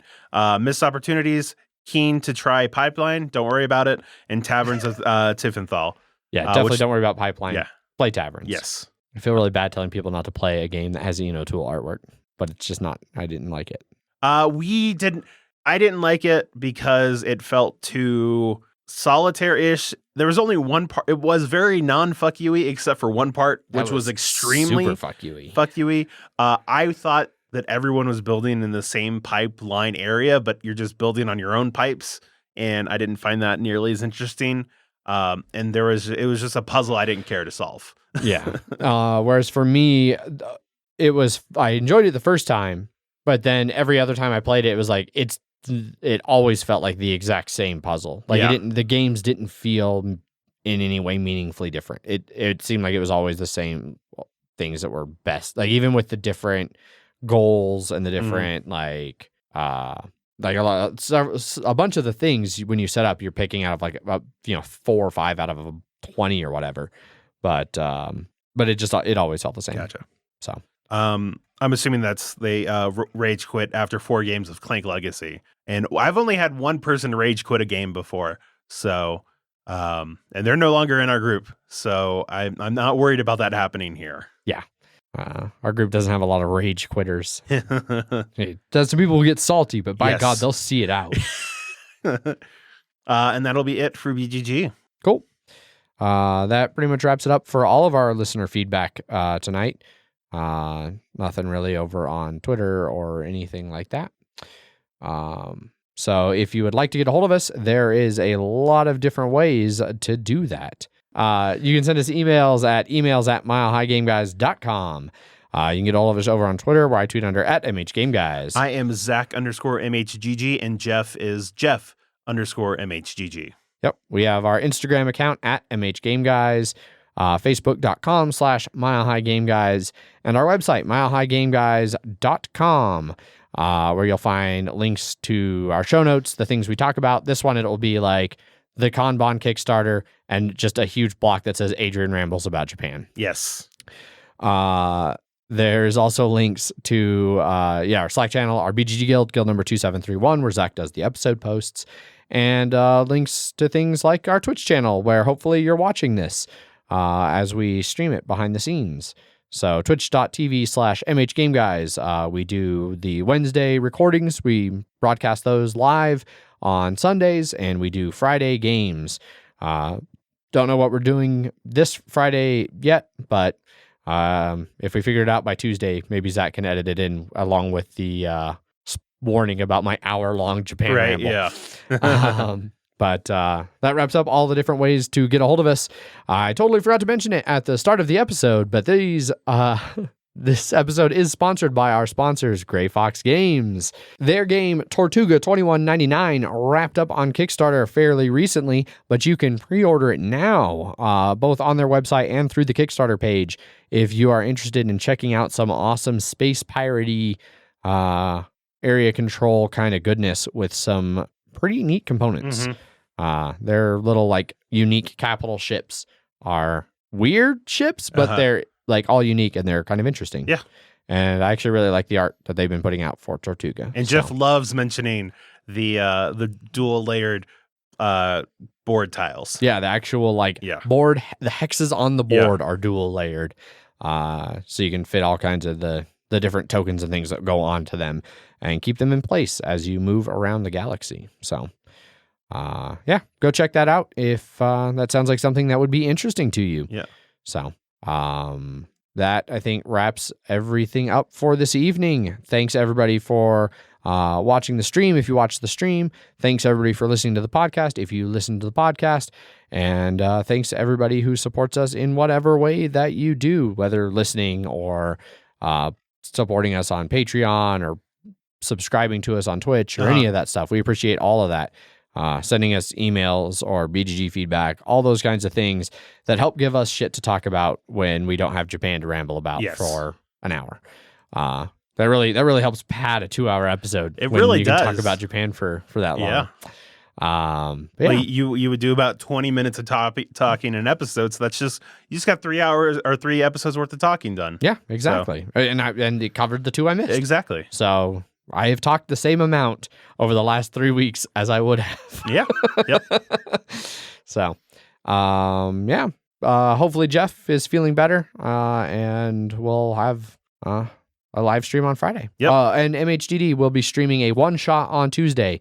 Leander is off doing business somewhere outside of the U.S., and it's hard to replace a DM, so we're going to do a one-shot. I'm looking into doing 10 candles. Okay. I've been wanting to do 10 candles, and if I can figure out a way to make it look good, get the atmosphere. He's an international businessman, is what I'm hearing. This is true. This is 100% true. As long as it's not someplace shady, like, I don't know, the Bahamas or something like that. You never know. But yeah, I'm gonna try to do if I can get the lighting stuff to work out to where we can have it dark enough to get the atmosphere of 10 candles. Then I'm gonna do 10 candles. Gotcha. Because in theory, you're supposed to play 10 candles in a completely dark room where the only light is from the 10 tea lights. Yeah. I don't think that will work with the camera setup, but maybe I can find a way to really put something over the light so it's really dark. But we'll see. Otherwise, we'll do like a dread or maybe a I don't know. One of the other one, the one that Clue kind of sort of ran, that's all zero prep, and I'm just drawing a blank on the system. Fiasco. Thank you, May. Oh, yeah. Fiasco. So it'll be 10 Candles, Dread, or Fiasco on Tuesday, which will be the day after you're listening to this on the podcast. So go watch it on replay on Twitch. So there you go. That wraps everything up. I'm going to close things down. I'm rambling. So as always, I've been your rambly Japan traveling host, Adrian. And I am still Colorado bound Zach. I don't know. I don't got shit. All right. I was trying to fill in for Jeff too. I know. I get it. Yeah. So. Bye. Bye.